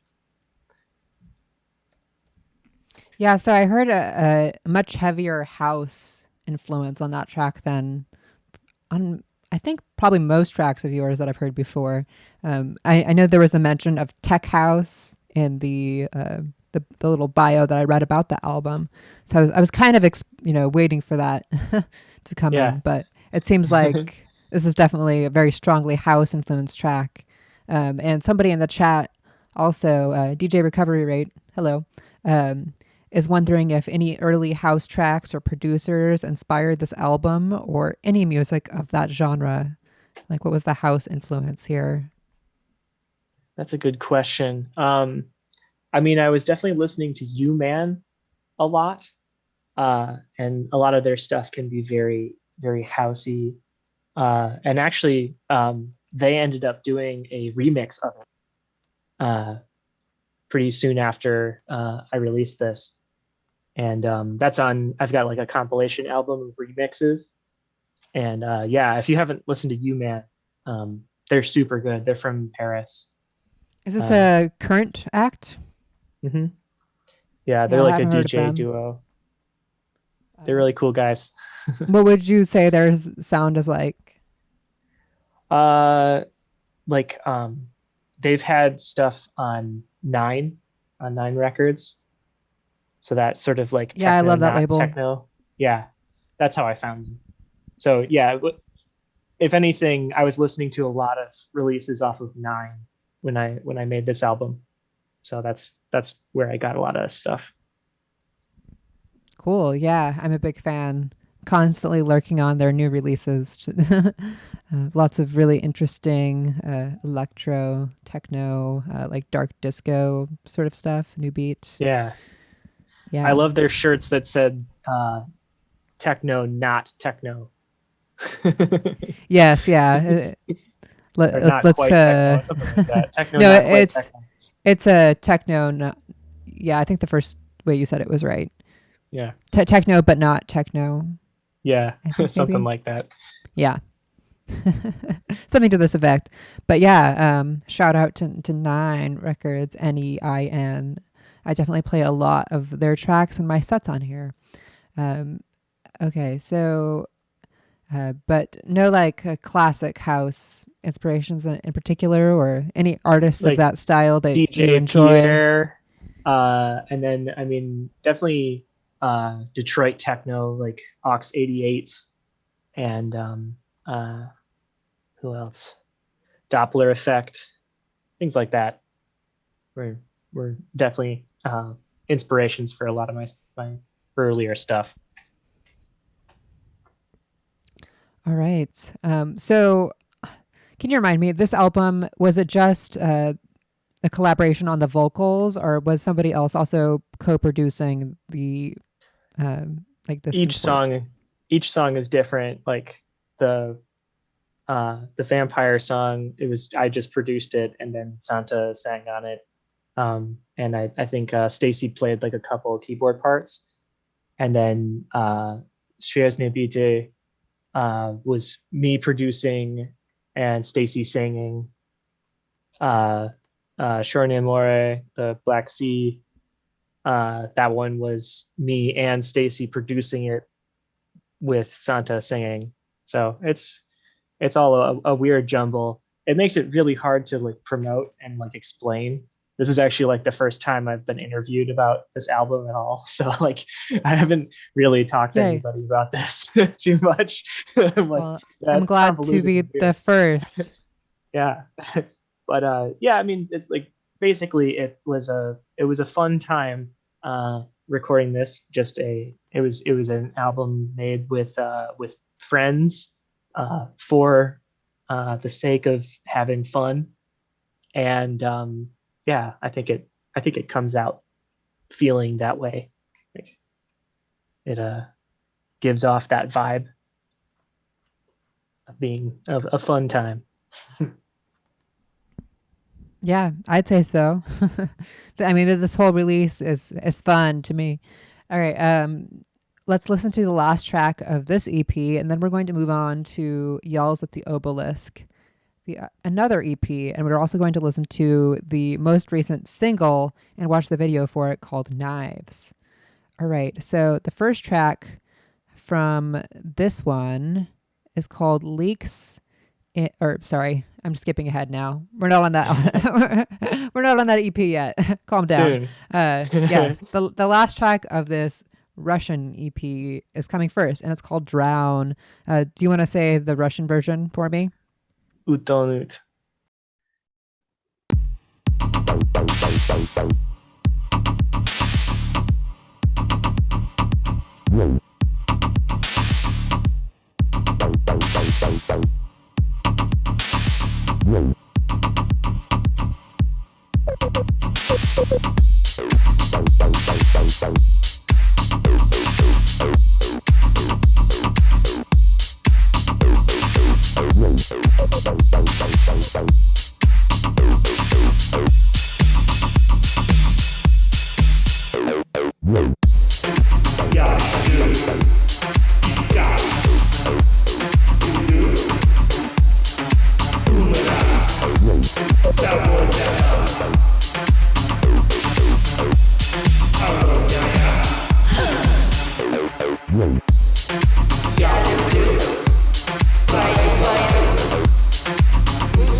Okay, so we have the final track of this first EP that we're listening to today, called Uttonut. Perfect. Drown. It's telling you to drown. Oh, okay. Is that really what it's saying? Mm-hmm. And that one, I did the vocals. The Stacy and Santa were like, "You have to do the vocals for this one," and I was like, "I don't speak Russian," So they like really heavily coached me and like wrote out all the lyrics for me and had So me wait, sing you it. did the vocals on this one. Yeah. Okay. Yeah, someone speaks Russian in the chat and said that it was saying, let them drown, stop breathing, and feel pain. Yeah. Good. Right. I'm glad. I pronounced things. I mean, I'm sure I have an accent. If you're able to understand it, that's awesome. Yeah, I mean, the words were understood, apparently. Good. Yep. But yeah, so did you learn a slight amount of Russian then for this? Or They do just told me you... what words to say. Okay. Like, yeah. So you got some coaching on the pronunciation and whatnot. Heavily coached. Just like holding like a I piece can of imagine. paper like in front of my face, like with like the phonetic spelling so that I like would remember like exactly how to pronounce it. And yeah. I mean, even like looking at the phonetic spellings that you have for this, like on your Bandcamp, if I try to say that the way, you know, I would want to say that, being like, you know, an American English speaker, it's like, it's just not the same. There are sounds that we don't make, and letters are doing different things than they do in this alphabet. So yeah. But luckily I had two very excited fluent Russian speakers yelling at me how to say it right. So perfect. Yep. All right. So do you want to tell us anything else about this track? Beyond mildly kind of learning Russian a little bit for it. Yeah, I mean, I saw somebody in the chat notice the acid sounds and the like really like dark synthy bass line. And yeah, they're absolutely right. That was exactly what we were going for, and just finding cool synth sounds that we were, you know, felt like was worthy of making a track with, and yeah, we ended up making something that I think turned out pretty heavy. Yeah, I mean, I think the whole EP has a nice blend of, you know, the heavy darkness and then also, you know, the danceable vibe. Mm-hmm. A little bit of house influence, a bit of like, you know, EBM propulsive bass lines, and yeah, that sort of wavy vocal as well. I'm a fan. Can you, sorry, I'm just making you say everything here. Can you say the name of the record again for us? It's Świetne Biti. I think that's how you say it. Okay. Now I know that somebody here actually is speaking Russian, so.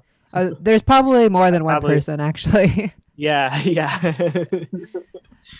I do actually have a decent following in Russia, so this may be of interest to them. But and you know, everyone else, we have a very international community here, and I play music of all sorts of languages all the time in my sets. I very frequently have sets I can't understand myself. I feel like me and like you are both kind of known for doing that when we DJ. People are sometimes, I mean, not my regulars and stuff, but sometimes people will like write in from other channels and be like, why is everything in French? Or like the chat will just turn to Spanish all of a sudden. Just like, yeah. I definitely embrace it all here. And I'm looking especially for, you know, underground music from around the world. Like as like an intent, like I'm trying to expose things that people haven't heard before and may not have access to in their own, you know, geographical bubble. Yeah. Well, and I mean, there's good music everywhere, and you just have to find it. Also, it doesn't matter to me. Like, I don't listen to music for the express purpose of like getting lyrical meaning from it or something. Like, maybe if you're really into like folk music or something, that's why you listen to music. Or I don't know, maybe there's other genres where that's like a more primary focus for people. But I mean, lyrics are important to me. Sure, I do enjoy good lyrics, but it's not really the reason I'm listening. And it doesn't bother me to hear things that I don't understand. I'm like, that sounds cool. I don't know. Right. Yeah. Right. Sometimes I like it, especially because I can't understand. Yeah. I mean, it's not a factor to me really personally, but Yeah, it's interesting to be like sort of immersed in someone else's culture in that way too. Um, but do you plan on doing any more albums in other languages, or was it just kind of like because you were working with this person or two people, I guess, who are Russian? Yeah, I mean that definitely came about just because they were there and I was like, hey, let's do this. And they were like, great, let's do it. And then same with Body Cuerpo, all in Spanish. It was just because, hey, Lynette, you want to collaborate and make an album together? Um, my most Yeah, so this recent is stuff, actually your second non-English release, right? Or yeah, and you have like a song in yes, German and that's out on this EP that we're about to listen to as well. yeah. And I have a few uh, earlier things that I would use like samples of each song on the album Default is all samples in different languages. Um, but that one I just made on my own. Uh, and then, yeah, I plan on writing a lot more in German. So that will be coming out Nice. soon too. Are you, you're learning German, like the language as well? Yeah, I actually plan to move there eventually. Probably in the next like 4 years. But Cool. we're gonna go play shows there first. Lynette wants to go too. So maybe we'll do a Mellow Code L tour. Yeah, feel it out first. Have you been to Europe before? No, but I know a lot of people there. So. Yes, certainly. The style of music is, I mean, no one's disputing, definitely more popular, and there's a lot more artists, a lot more going on in specific places, I guess, across Europe. But Yeah, we're a little bit isolated over here. yeah, and yeah, I don't know. I can't live in America my whole life. Fair enough. All right. So we are going to get into the next album, which is Yells of the Obelisk. And this first track is called Leaks in the Memory.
All right, so we have track number 1 from Yells at the Obelisk, which is Leaks in the Memory. Do you want to tell us a little bit about this track? So this whole album actually was one of my first times doing an album just all on my own since the first Mellow Code album, which was an EP called A House 109. But this was the first one that was like the return of me like singing on like every track. And I mean, partly because I needed to make some songs that I needed to be able to perform live with. And this song was one that I just kind of like wrote really spontaneously. And it was out of this sort of feeling of relief that we had just like gotten vaccinated basically, or the vaccine was coming or whatever. And we had moved out of a smaller apartment that we were trapped in during the worst parts of quarantine. And we were in a new space, this apartment, and we had decorated it nice. And we were finally living in a place that made us feel really like creative and happy again. And so that song is actually kind of, I mean, clearly very depressing and kind of about like not fitting in and also feeling kind of like out of place in the world. And that's because like when I write lyrics, a lot of the time what I'm doing is I'm like exercising ideas that I don't like out of my head, like things that are stuck and thought patterns that I don't necessarily agree with anymore, or I don't need as my daily, I don't know, I don't need it in my life as much. And so it really helps to like write a song and just sort of like get that emotion out. So that's what Leaks in the Memory is about. Yeah, so this song has definitely a much stronger post-punk feel to it than the last stuff we just heard. Was this entirely produced by you? Yeah, this was recorded right behind me there. And I literally did it all in like one take. I think I edited a couple parts and obviously just kind of deleted some sounds that didn't need to be in there. But yeah, that was basically just like a one-shot recorded song. That was recorded Very in one off the take? cuff. Yeah. Nice. Kind of like a live track then. Well, I mean, not live, because you produced it afterwards, right? I still edited it, yeah. Mastered it and whatnot. Right. Yep. That's cool. So when was this EP released? It's your most recent.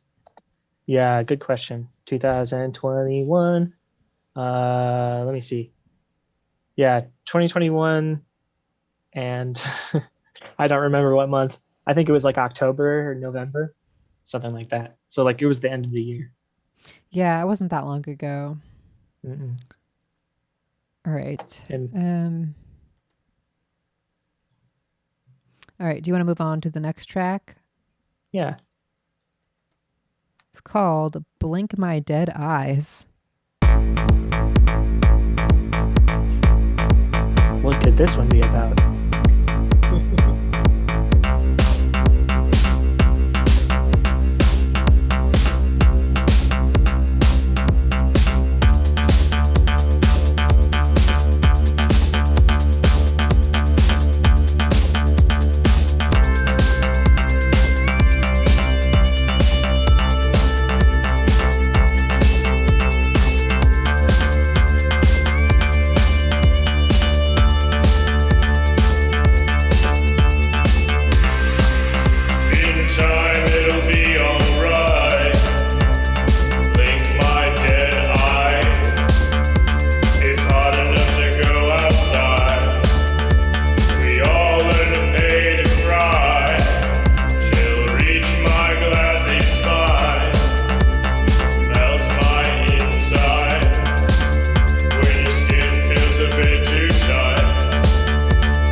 flame. We all learn to pay to play.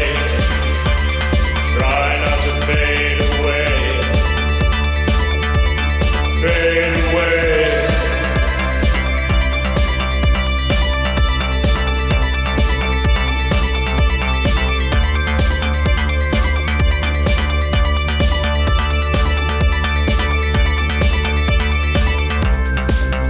In time it'll be alright. Blink my dead eyes. It's hot enough to go outside. We all learn to pay to cry. She'll reach my glassy spine. Melts my inside.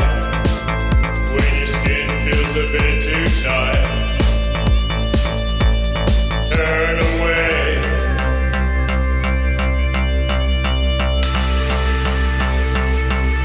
Turn away.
Okay, so we have the track Blink My Dead Eyes.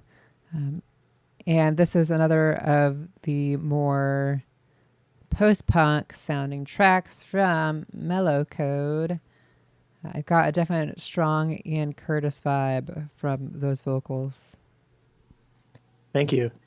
Yeah, believe it or not, that song I actually wrote all the lyrics for before the pandemic, even though there's lyrics in it that really coincide with how things kind of went. It's a it's hard to, hard enough to go outside, things like that. We all learned to pay to cry. Like everybody ended up doing therapy, in order to deal with their own emotions. Not everybody, but lots of people did. I know I did.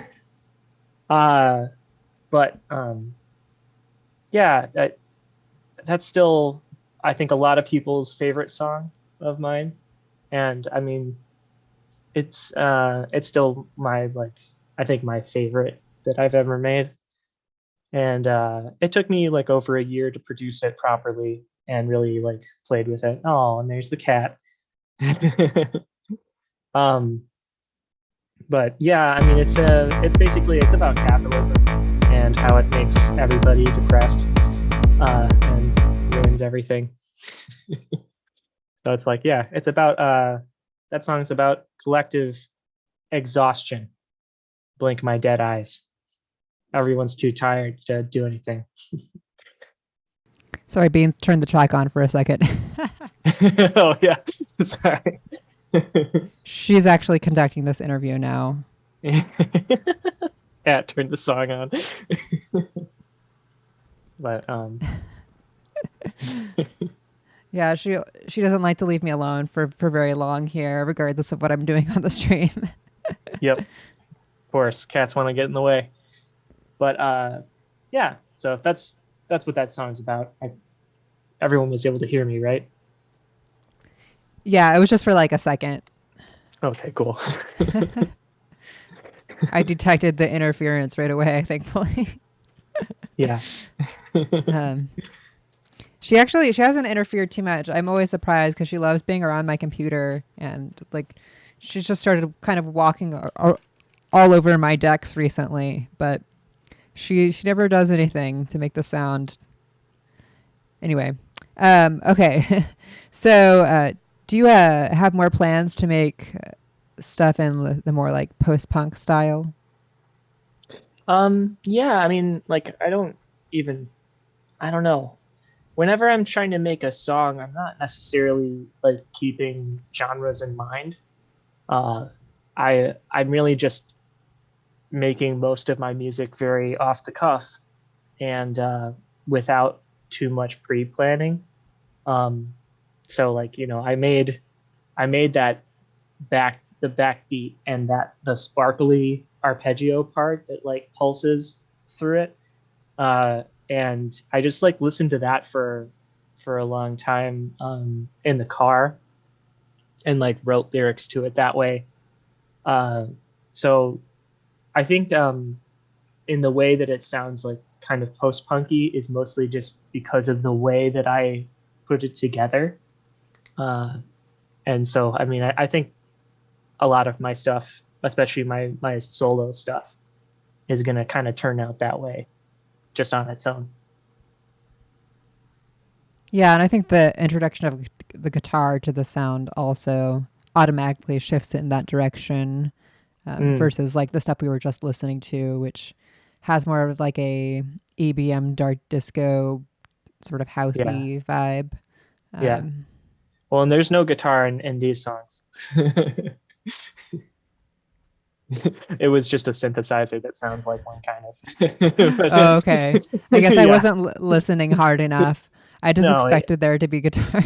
I mean, I make guitar parts that turn into just synth parts or sound like synth anyways. Like it's. If you listen hard enough, there's a guitar. Really yeah. If you think about it, there could be a guitar. There's a guitar in everything.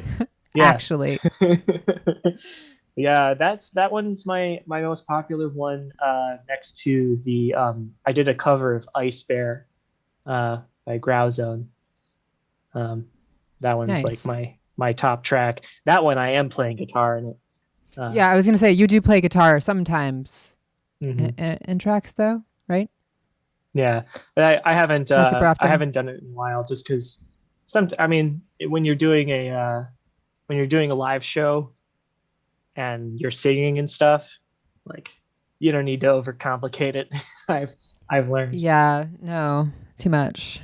I don't know if I could do that level of multitasking where playing an instrument, singing, and then like you're switching instruments also. Like Frank Zappa never did. He never sang and played at the same time. You don't have to. Yeah, I can't say I've listened to a lot of Frank Zappa. I mean, I know like who he is. Neither have I. I just know about that. It's just a thing that I know about. Gotcha. All right, so we're going to move on to the next track, which is in German. Do you want to say this one for us? Wasser läuft rückwärts. Nice.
Wir können Freund sein.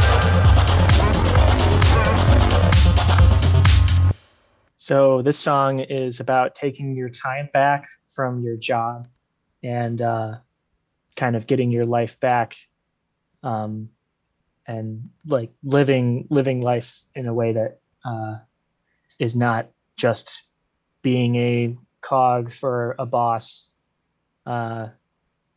So I wrote a short poem in German it's telling like a story and about, you know, being able to enjoy myself and chill on a river. And yeah, like that is only possible when the water ran backwards and I was going back to a time before I had responsibilities and a boss, which now I thankfully do not have. And yeah, there's a part where it says, once there was no gods, then life began again, basically. No gods, no masters. So that's the vibe of the track. Cool. Do you want to talk about like how you made it production wise at all or anything like that? Yeah, You don't have to. yeah, sure. I think that one, I layered synth sounds and a guitar sound that was running through a bunch of distortion and effects. And then I condensed that into that sound and made it like that pulsing noise. So that's actually like a bunch of different sounds mixed together and then turned into a rhythm. And then also distorted like on top of that. And most of the sounds in that song are very were created in a way that I don't think I can replicate because I don't remember how I did it. But it's fun to make music that way, you know, like just to play around with stuff until it starts making like a weird noise you've never heard before. Yes, cool. This is Yes. this is what we use. Right. So we're gonna move. Oh, go ahead. Oh, and then I wrote the lyrics in German, edited it quite a bit, sent it through multiple different translation apps back and forth, and then sent it to my friend in Germany to make sure that it actually made sense and I wasn't saying something stupid. But Yeah, I forgot this track is also in German. Mm-hmm. Is this your first attempt speaking German in a song?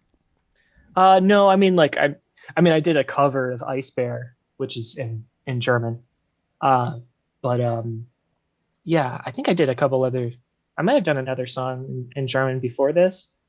Now I can't remember. Maybe it's that I've written songs in German that I haven't released yet, which I think is the case. Nice. You're just writing so many songs, you're not quite sure what's out there. Right. Yeah. Yeah. Exactly. No. Yeah. This is the first one that I've released that I'm singing in German.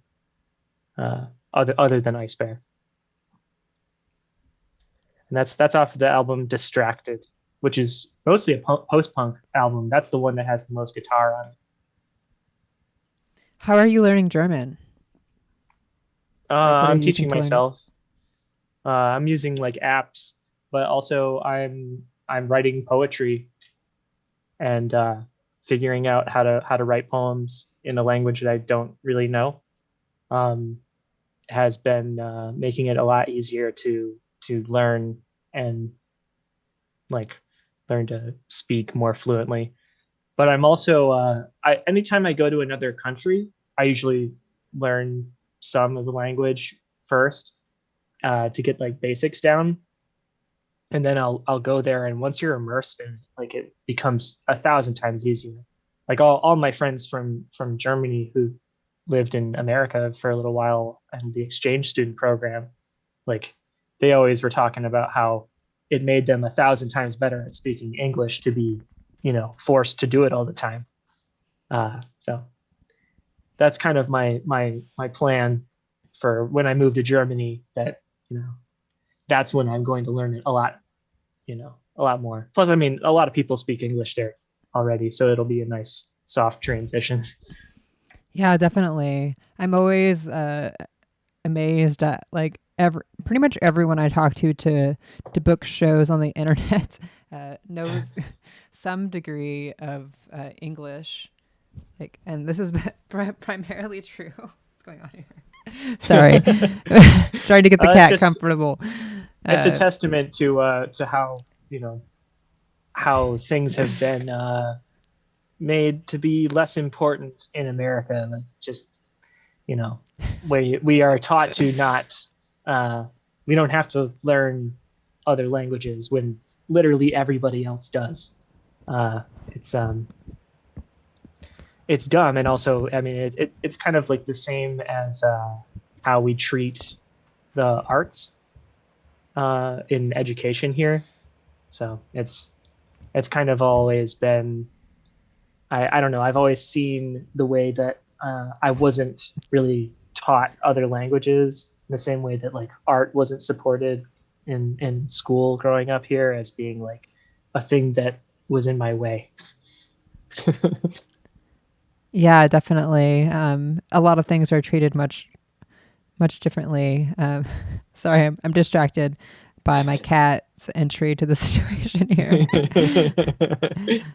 But yeah, I'm always envious of how the arts are treated in Europe compared to here. Like from like the government standpoint, there's just like, I think I read, maybe it was Ireland or it was a country. I don't remember. They recently established like a universal basic income for artists. It was Ireland. Yeah. Yeah. I'm like, I've been fighting ours? for. I want universal basic income real bad, and also, I mean, I want universal basic income for like everyone else in Ireland, like not just artists. Well, I don't think it's not just artists. Yeah, I don't. I agree with that as well. Special. I know that Berlin's been testing it out at least, but apparently they've been testing it in LA too, which means that they're giving it to like 1,000 people, which is nothing here. Like there's it's a tiny drop in the bucket. How do they even choose that like group of people? They were choosing it. I did read about that a while ago. Yeah, it's definitely helping those people probably. Yeah, but for sure. they keep testing it, and they've been testing it for a very long time, and they know it works already, but they just are going to keep postponing it because they don't want it to make rich people less money. Like there's already the billionaires and stuff will see their number go down. And they don't want that. They like the number to go up. That's all they care about. Right. That's also a whole other conversation here, isn't it? No, it's all connected. Well, I just mean like a big conversation. Yeah. That would take hours on its own. But yeah, well, I hope that they I guess I don't really know what to say about that. I can't personally change the US government. Same. and a capitalist hold on it. Support of big corporations. And anyway, yeah, again, we could talk about that stuff for a long time. Doing art and doing things like this is, the way to fight that. That's it. You don't have to do much more. Yeah, definitely. Beans wants to be very involved today. Yeah. She has nothing to say though. No questions from her. Right, I heard a purring. Oh, really? Yeah. I can't hear her because my headphones are on. Yeah. Yes. All right. Cat distraction. All right. I can only use one arm now. She's got me in a lock here. All right. So we are going to talk about the last track, and we were just talking about the German track still, right? I know we got a little tangential there. Next is the title track. Yes. So we're going to listen to Yells at the Obelisk now.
Okay, so we have Yells at the Obelisk, the title track from that EP, which we just listened to, all 4 tracks from it.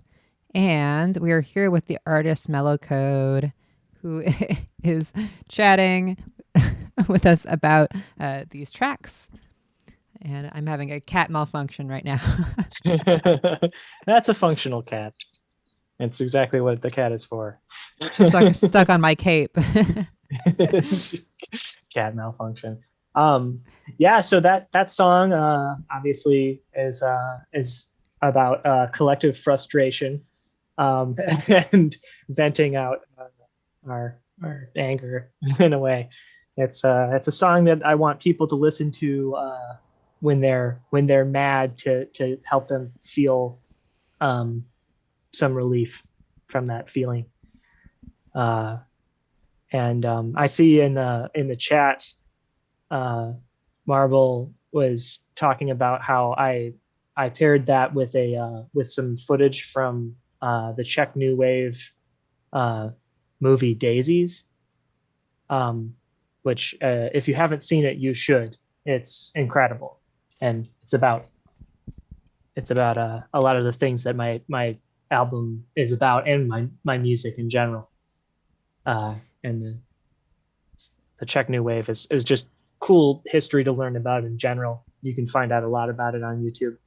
I didn't see that video. You actually made a video for this track? Yeah, I mean, and it's literally just clips from a movie from like 19 yeah. It says 66 in the chat. Yeah. Apparently. Yes. Yeah, 1966. Yes. Very, very cool movie. And just like kind of a socialist and like feminist masterpiece. Really, really awesome stuff. Nice. And then the way that I made the song was I had that backing track, that dun, dun, dun, dun, dun, dun, part for a long time. And I really didn't know what to do with it for a while, until I was making this EP. And I had all the other songs, and I was like, well, I still really like this sound, and what can I do with it? And I just started, I had been watching a bunch of videos on like Czech New Wave stuff. I don't know, it was making me go a little crazy, because I was like, this was a time where something really cool was happening. And there was another time back in the 1800s that was like a furniture and like design movement called the Jugendstil movement, which means youth movement in Germany. And it was super gay, and it was super weird and cool. People were making awesome stuff and really expressing themselves, and all of that got tamped down. And so, yeah, this song is like about venting my frustration with the fact that every time progress gets made, something is, usually fascism is there to fuck with you. So that's what this song's about. And I all of the samples are from YouTube clips that I ripped straight from the internet. Very like early industrial style, where people used to make tape loops. I basically did it that way. And the main yelling is from a guy who is naked with a mullet, like jumping on his bed and like shrieking and yelling like a monkey, basically, like jumping around. Like it's very, very it's a very strange video. He's just screaming like that the whole time, and it's like a 15-minute long thing. And then the other parts were from like old VHS footage of a improv class that you used to be able to take in Chicago. That was like not like Second City, but like an acting class. And it was like teaching people how to really like emote on stage. So this guy, he's like being cradled by like this other guy, and he's like, "Oh, mommy, please don't go." Like he's just like bawling his eyes out, and then all of a sudden he's like normal again. It's super strange. So wait, that was something that you sampled for this? Yeah, all the screaming and like the crying and like all the different samples that were in this, they're all just from these weird found footage that I collected and made into kind of like a collage. It's from the scene in Daisies where they go to the bar and they party. They like drink like one beer like that's super small, but they like bring their own. They like sneak booze into the club, and then there's like dancing and stuff, and then they get like way out of hand. It's awesome. They're so cool. I'll check it out. All right. Well, do you have anything else you'd like to tell us about this song? I think I said what it was all about. All right. So, yeah, we're approaching 3 hours here, which I guess has actually just kind of been the norm for these. Playing about 10 tracks, it goes pretty quickly. We're going to watch the video for Infinity Nights featuring None of Your Concern.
tell us a little bit about the making of that video? Yeah, that one was like in the middle of the pandemic, and Carlos from CrunchPod was like, "Hey, we got to make a video for this song." It's as you said, in collaboration with a really awesome Chicago band called None of Your Concern, which I highly recommend. I love their music, and I was very excited when I reached out to them. They said yes to collaborating on this track, which basically I had just sent them a backing track and was like, "Hey, do whatever to this," like, and they did. So, yeah, that song is cool and like a 50-50 collaboration with that project. But yeah, basically like me and Carlos just like masked. That's why I'm wearing a mask in the whole thing. We went out and filmed everything like around our neighborhood. We lived within walking distance of each other in Hollywood, and yeah, like just shot a bunch of footage, and I pieced it all together, and I think I actually premiered it on this show.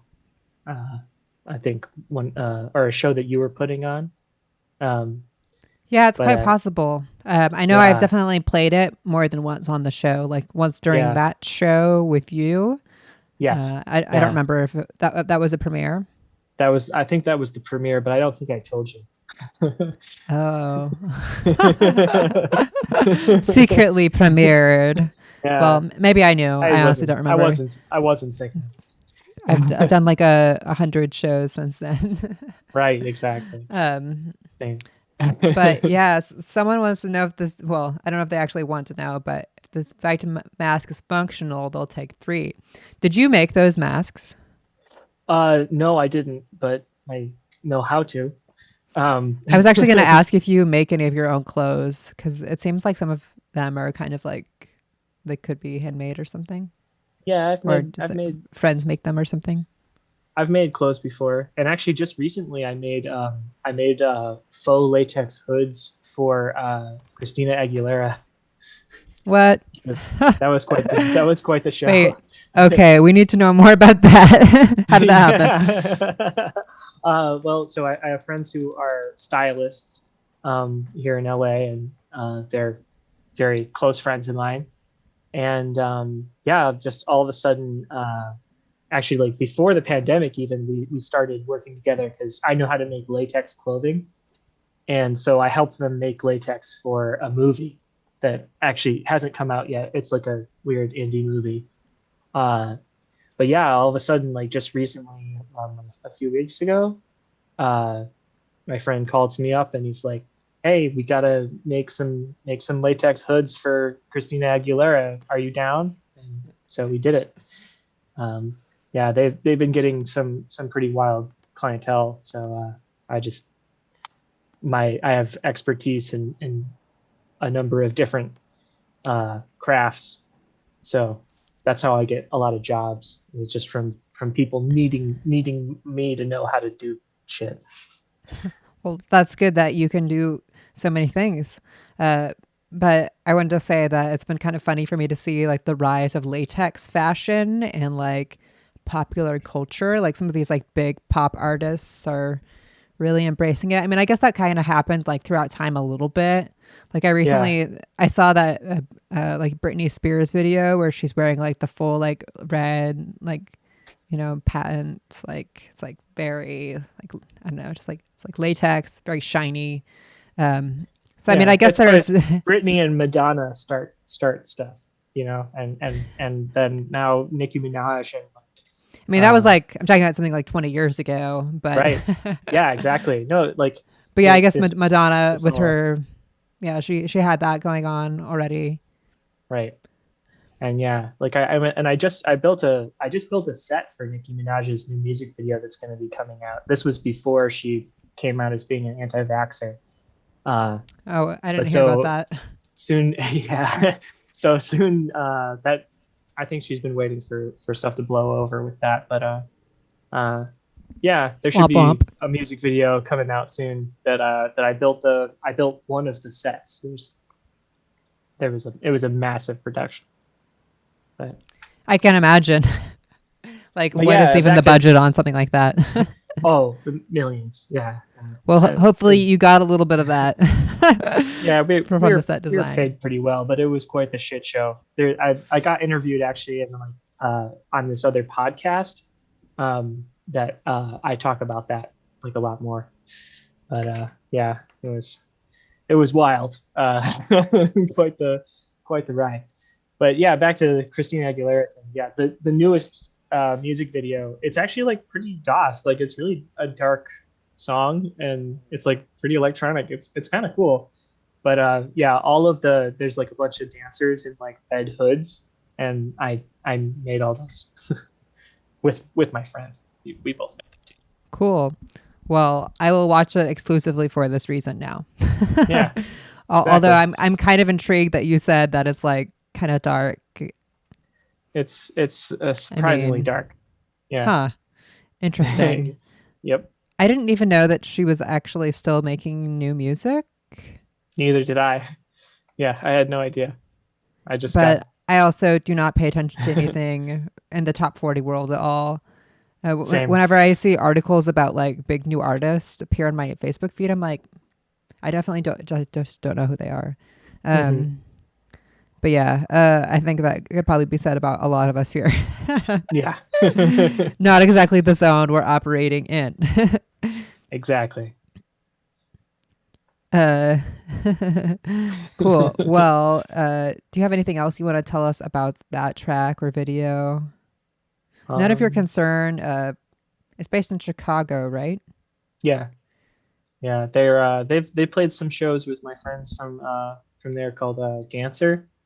And also I think they played a show with Wingtips too, who is another band that like early on I played a couple shows with. Yeah, I think I remember seeing that lineup. Mm-hmm. Okay, so we are going to listen to one last track today.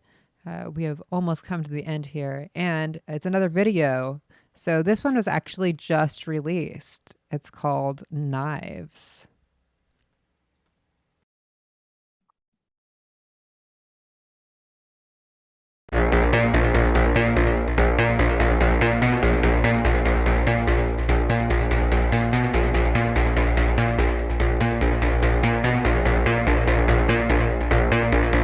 Save me from falling with something you said.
Right. So we just heard the brand new ish.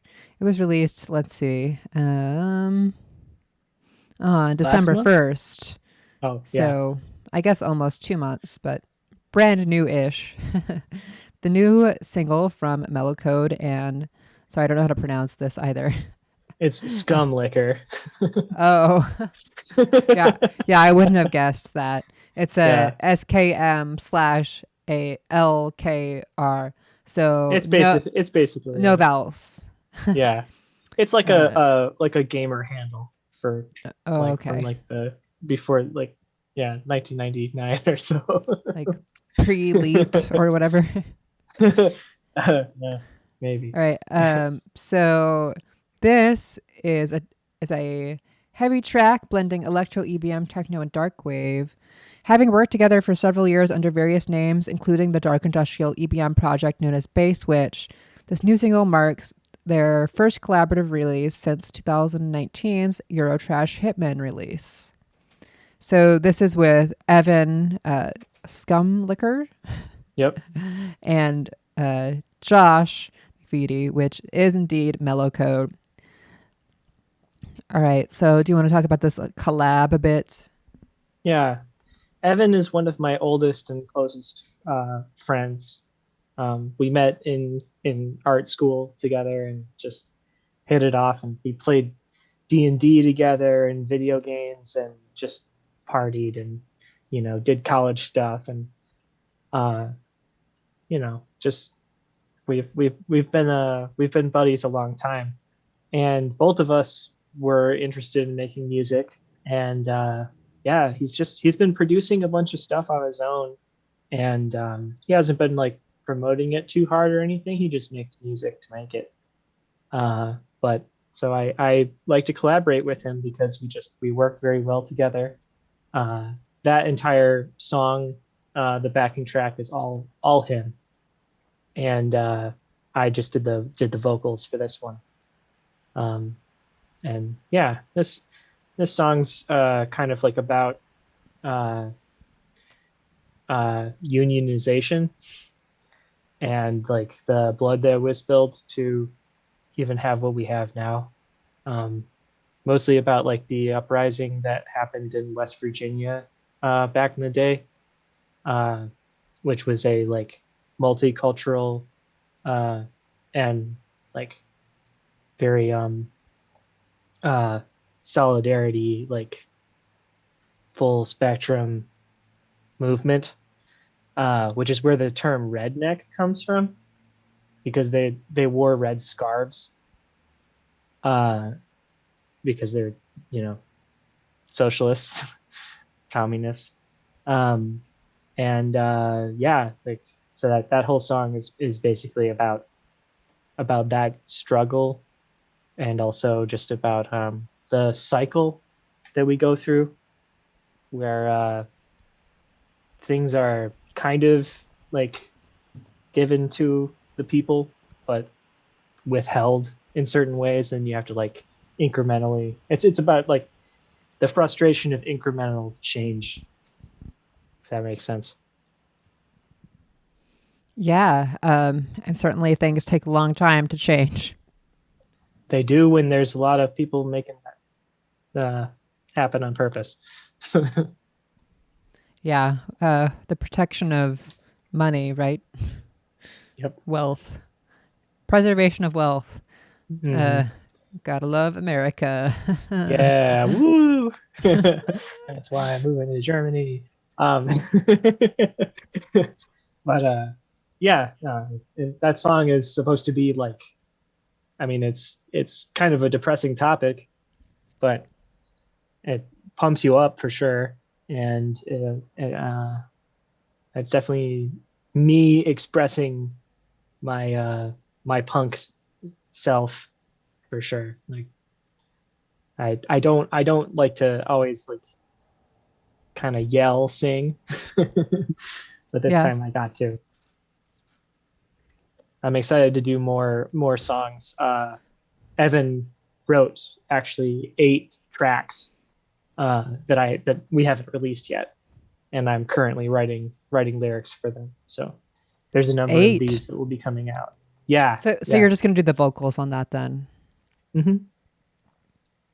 And kind of in Yeah. like a similar style as just this last track? I think so, yeah. But I mean, it'll switch between English and German depending on what feels good. I let that kind of happen naturally without, putting too much thought into it. Mhm. Yeah, I think I'll be releasing those just as singles. Like I think it's fun that way, and then I get to take my time with it and also release more music the way that I feel like I need to. I don't know. I kind of want to just like put more stuff out there. So I will. Sounds good to me. All right. So is there anything else you want to tell us about this track? I can't say that I would have gathered that whole backstory just from listening to it. So it was cool getting to hear the story. Yeah. And it's like, if you parse all the lyrics, I don't know if it like perfectly tells that story, but it's what I'm trying to express at least. But also I'm just trying to make a dance. That track. wasn't a critique or anything. No, I understand. Just trying to explain what it's about. I don't know. Like there's a lot of my music that I think most people just haven't heard yet. Like I did a noise album, like an ambient noise album called Nostalgia back in 2019 that I think people should check out. That's just like weird, and all of the songs are using parts from the middle song. So like each of the other tracks are really short and only like 2 minutes long. And then the middle track is like 16 minutes long, and it's like a combination of all of them. I've done more experimental stuff than just like making straight up dance music all the time. Yeah, I think check that out. playing a diverse arrangement of things also makes whatever else you're creating more robust as well. Like you can pull from different elements of things and kind of, use that to make whatever else you're doing more unique from other things, right? Because you're working with a bigger palette of influences. Right. Yeah. And also just, I definitely approve of mishmashing of genres. Yeah. I think more people should feel more comfortable to like express how like weird they are. And it's not for everybody, but it's definitely how I need to be. Well, it's a good weird. Thank you. Well, weird is good. Weird is but good. Yeah. Yes. Yeah. All right. Do we have any questions from the chat from Mellow Code before we wrap things up here? Kind of had like an epic episode. They've all been 3+ hours lately. But when the music is great and the artists are great, there's a lot to talk about. We had a lot of stories. We had Christina Aguilera, Latex. We had Russian TikTok, vampire cat videos. I'm going to have to check those out. Maybe I'll eventually sign up for TikTok. I've been resistant, but it seems like at least a good promotion tool. And more and more people are getting on board. It's exclusively that. Right. Yeah. And it's the only like it's the only website that's actually like has any growth. Like Instagram's dead, Twitter's pretty dead, like Facebook's been dead. It's the only one that has like new people on it. And yeah, I don't know. Corrupt the youth. Yeah, I mean, I guess I associated TikTok more with like teenagers initially, or just like very young people. Like, it seems like more popular with the youth. Which, I mean, I'm not not young, but Yeah.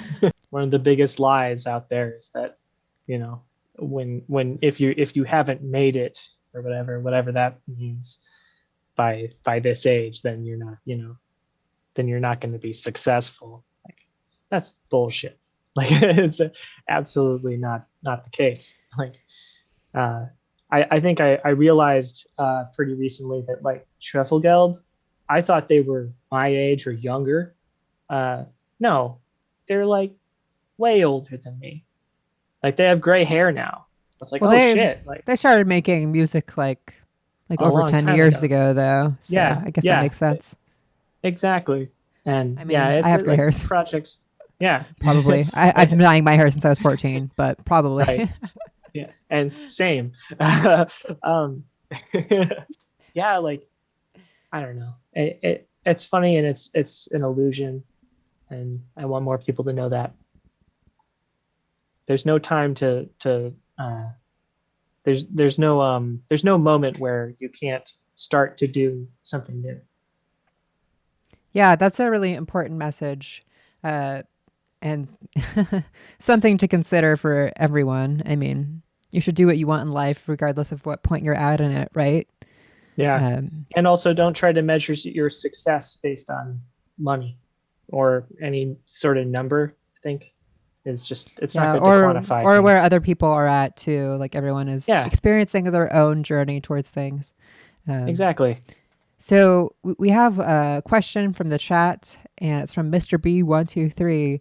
Where did the name Mellow Code come from?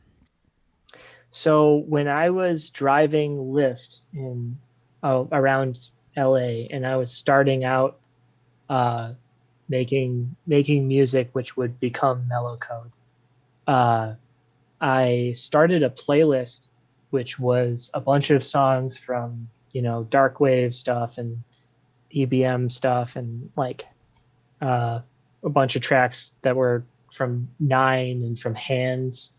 And I was playing those in the car for regular passengers and stuff. And I ended up naming that playlist Mellow Code. And for some reason, that word, those two words together, basically it was describing a type of song that regular people liked, but was not like popular or known, and was something that could be played at a lower volume and still be like fine, or played really loud and was like dancey and fun. And so that was like, those were the rules of the Mellow Code. That's how I came up with the name. All right. So that actually has like a pretty specific meaning then. Mm-hmm. All right. Does anyone else have something for Mellow Code in the chat? You could also ask me on Discord, which I'm checking right now. I think it was down a couple hours ago, but it's back up again. And just so you know, that exists now. I just made an account there a few weeks ago. All right. I'm also on Discord. We'll have yeah? to be friends. Yeah. Do you have your own server? I don't right now. I'm just like a part of a few different servers that I. Okay, yeah. I mean, I guess you're not actively twitching at the moment. No. If anything, I have a server where I play video games with people, but that's it. Yeah, I guess I could start streaming that, but I'm still trying to learn how Discord works. I can't get it to say that I'm like streaming or that I'm doing anything on it, and I can't connect the accounts. Like, I thought I connected them. I don't know. Still figuring things out. It's new, but it's a fun platform. It's like Slack plus. Right. Well, it's old forums basically. Like, it's just all in one place. It's cool. Mm-hmm. Yes, an easier way for everyone in the chat to stay connected and whatnot. All right.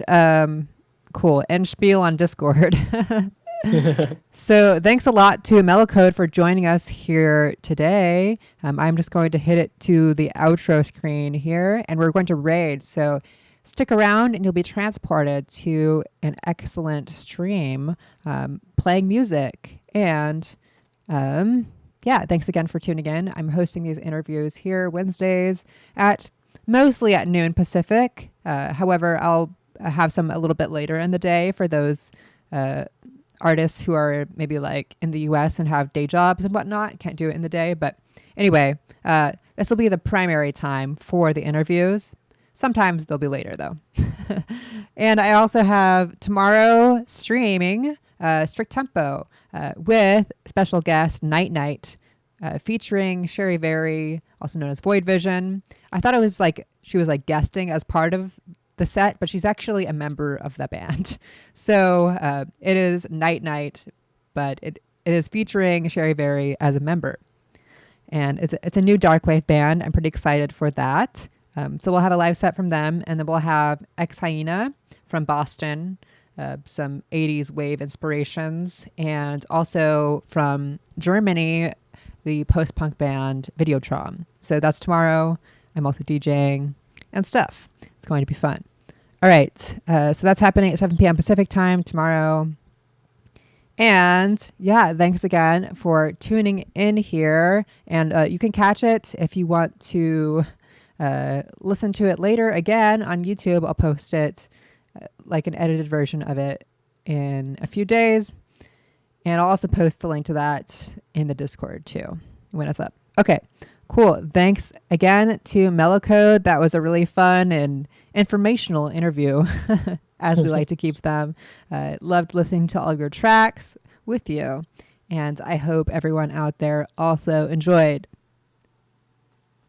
Thank you so much. And it's good to see you again, Brittany. Yeah, it's been a minute. Yeah, we'll see each other again soon. Thanks for Yes, having me on. one of these days.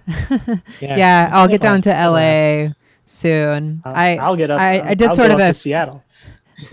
Yeah, I did that sort of fake out where I was going to do a Strict Tempo a few months ago down there, and it's just like didn't work out for various reasons. But anyway, oh yeah, you are coming to Seattle in a few months anyway. Yeah. Sorry, voice cutting out here. I'm going up. Yes, cool. Seattle is. All right. Well, we enjoyed chatting with you here today, and I'm going to hit it to the outro slide. Thanks again.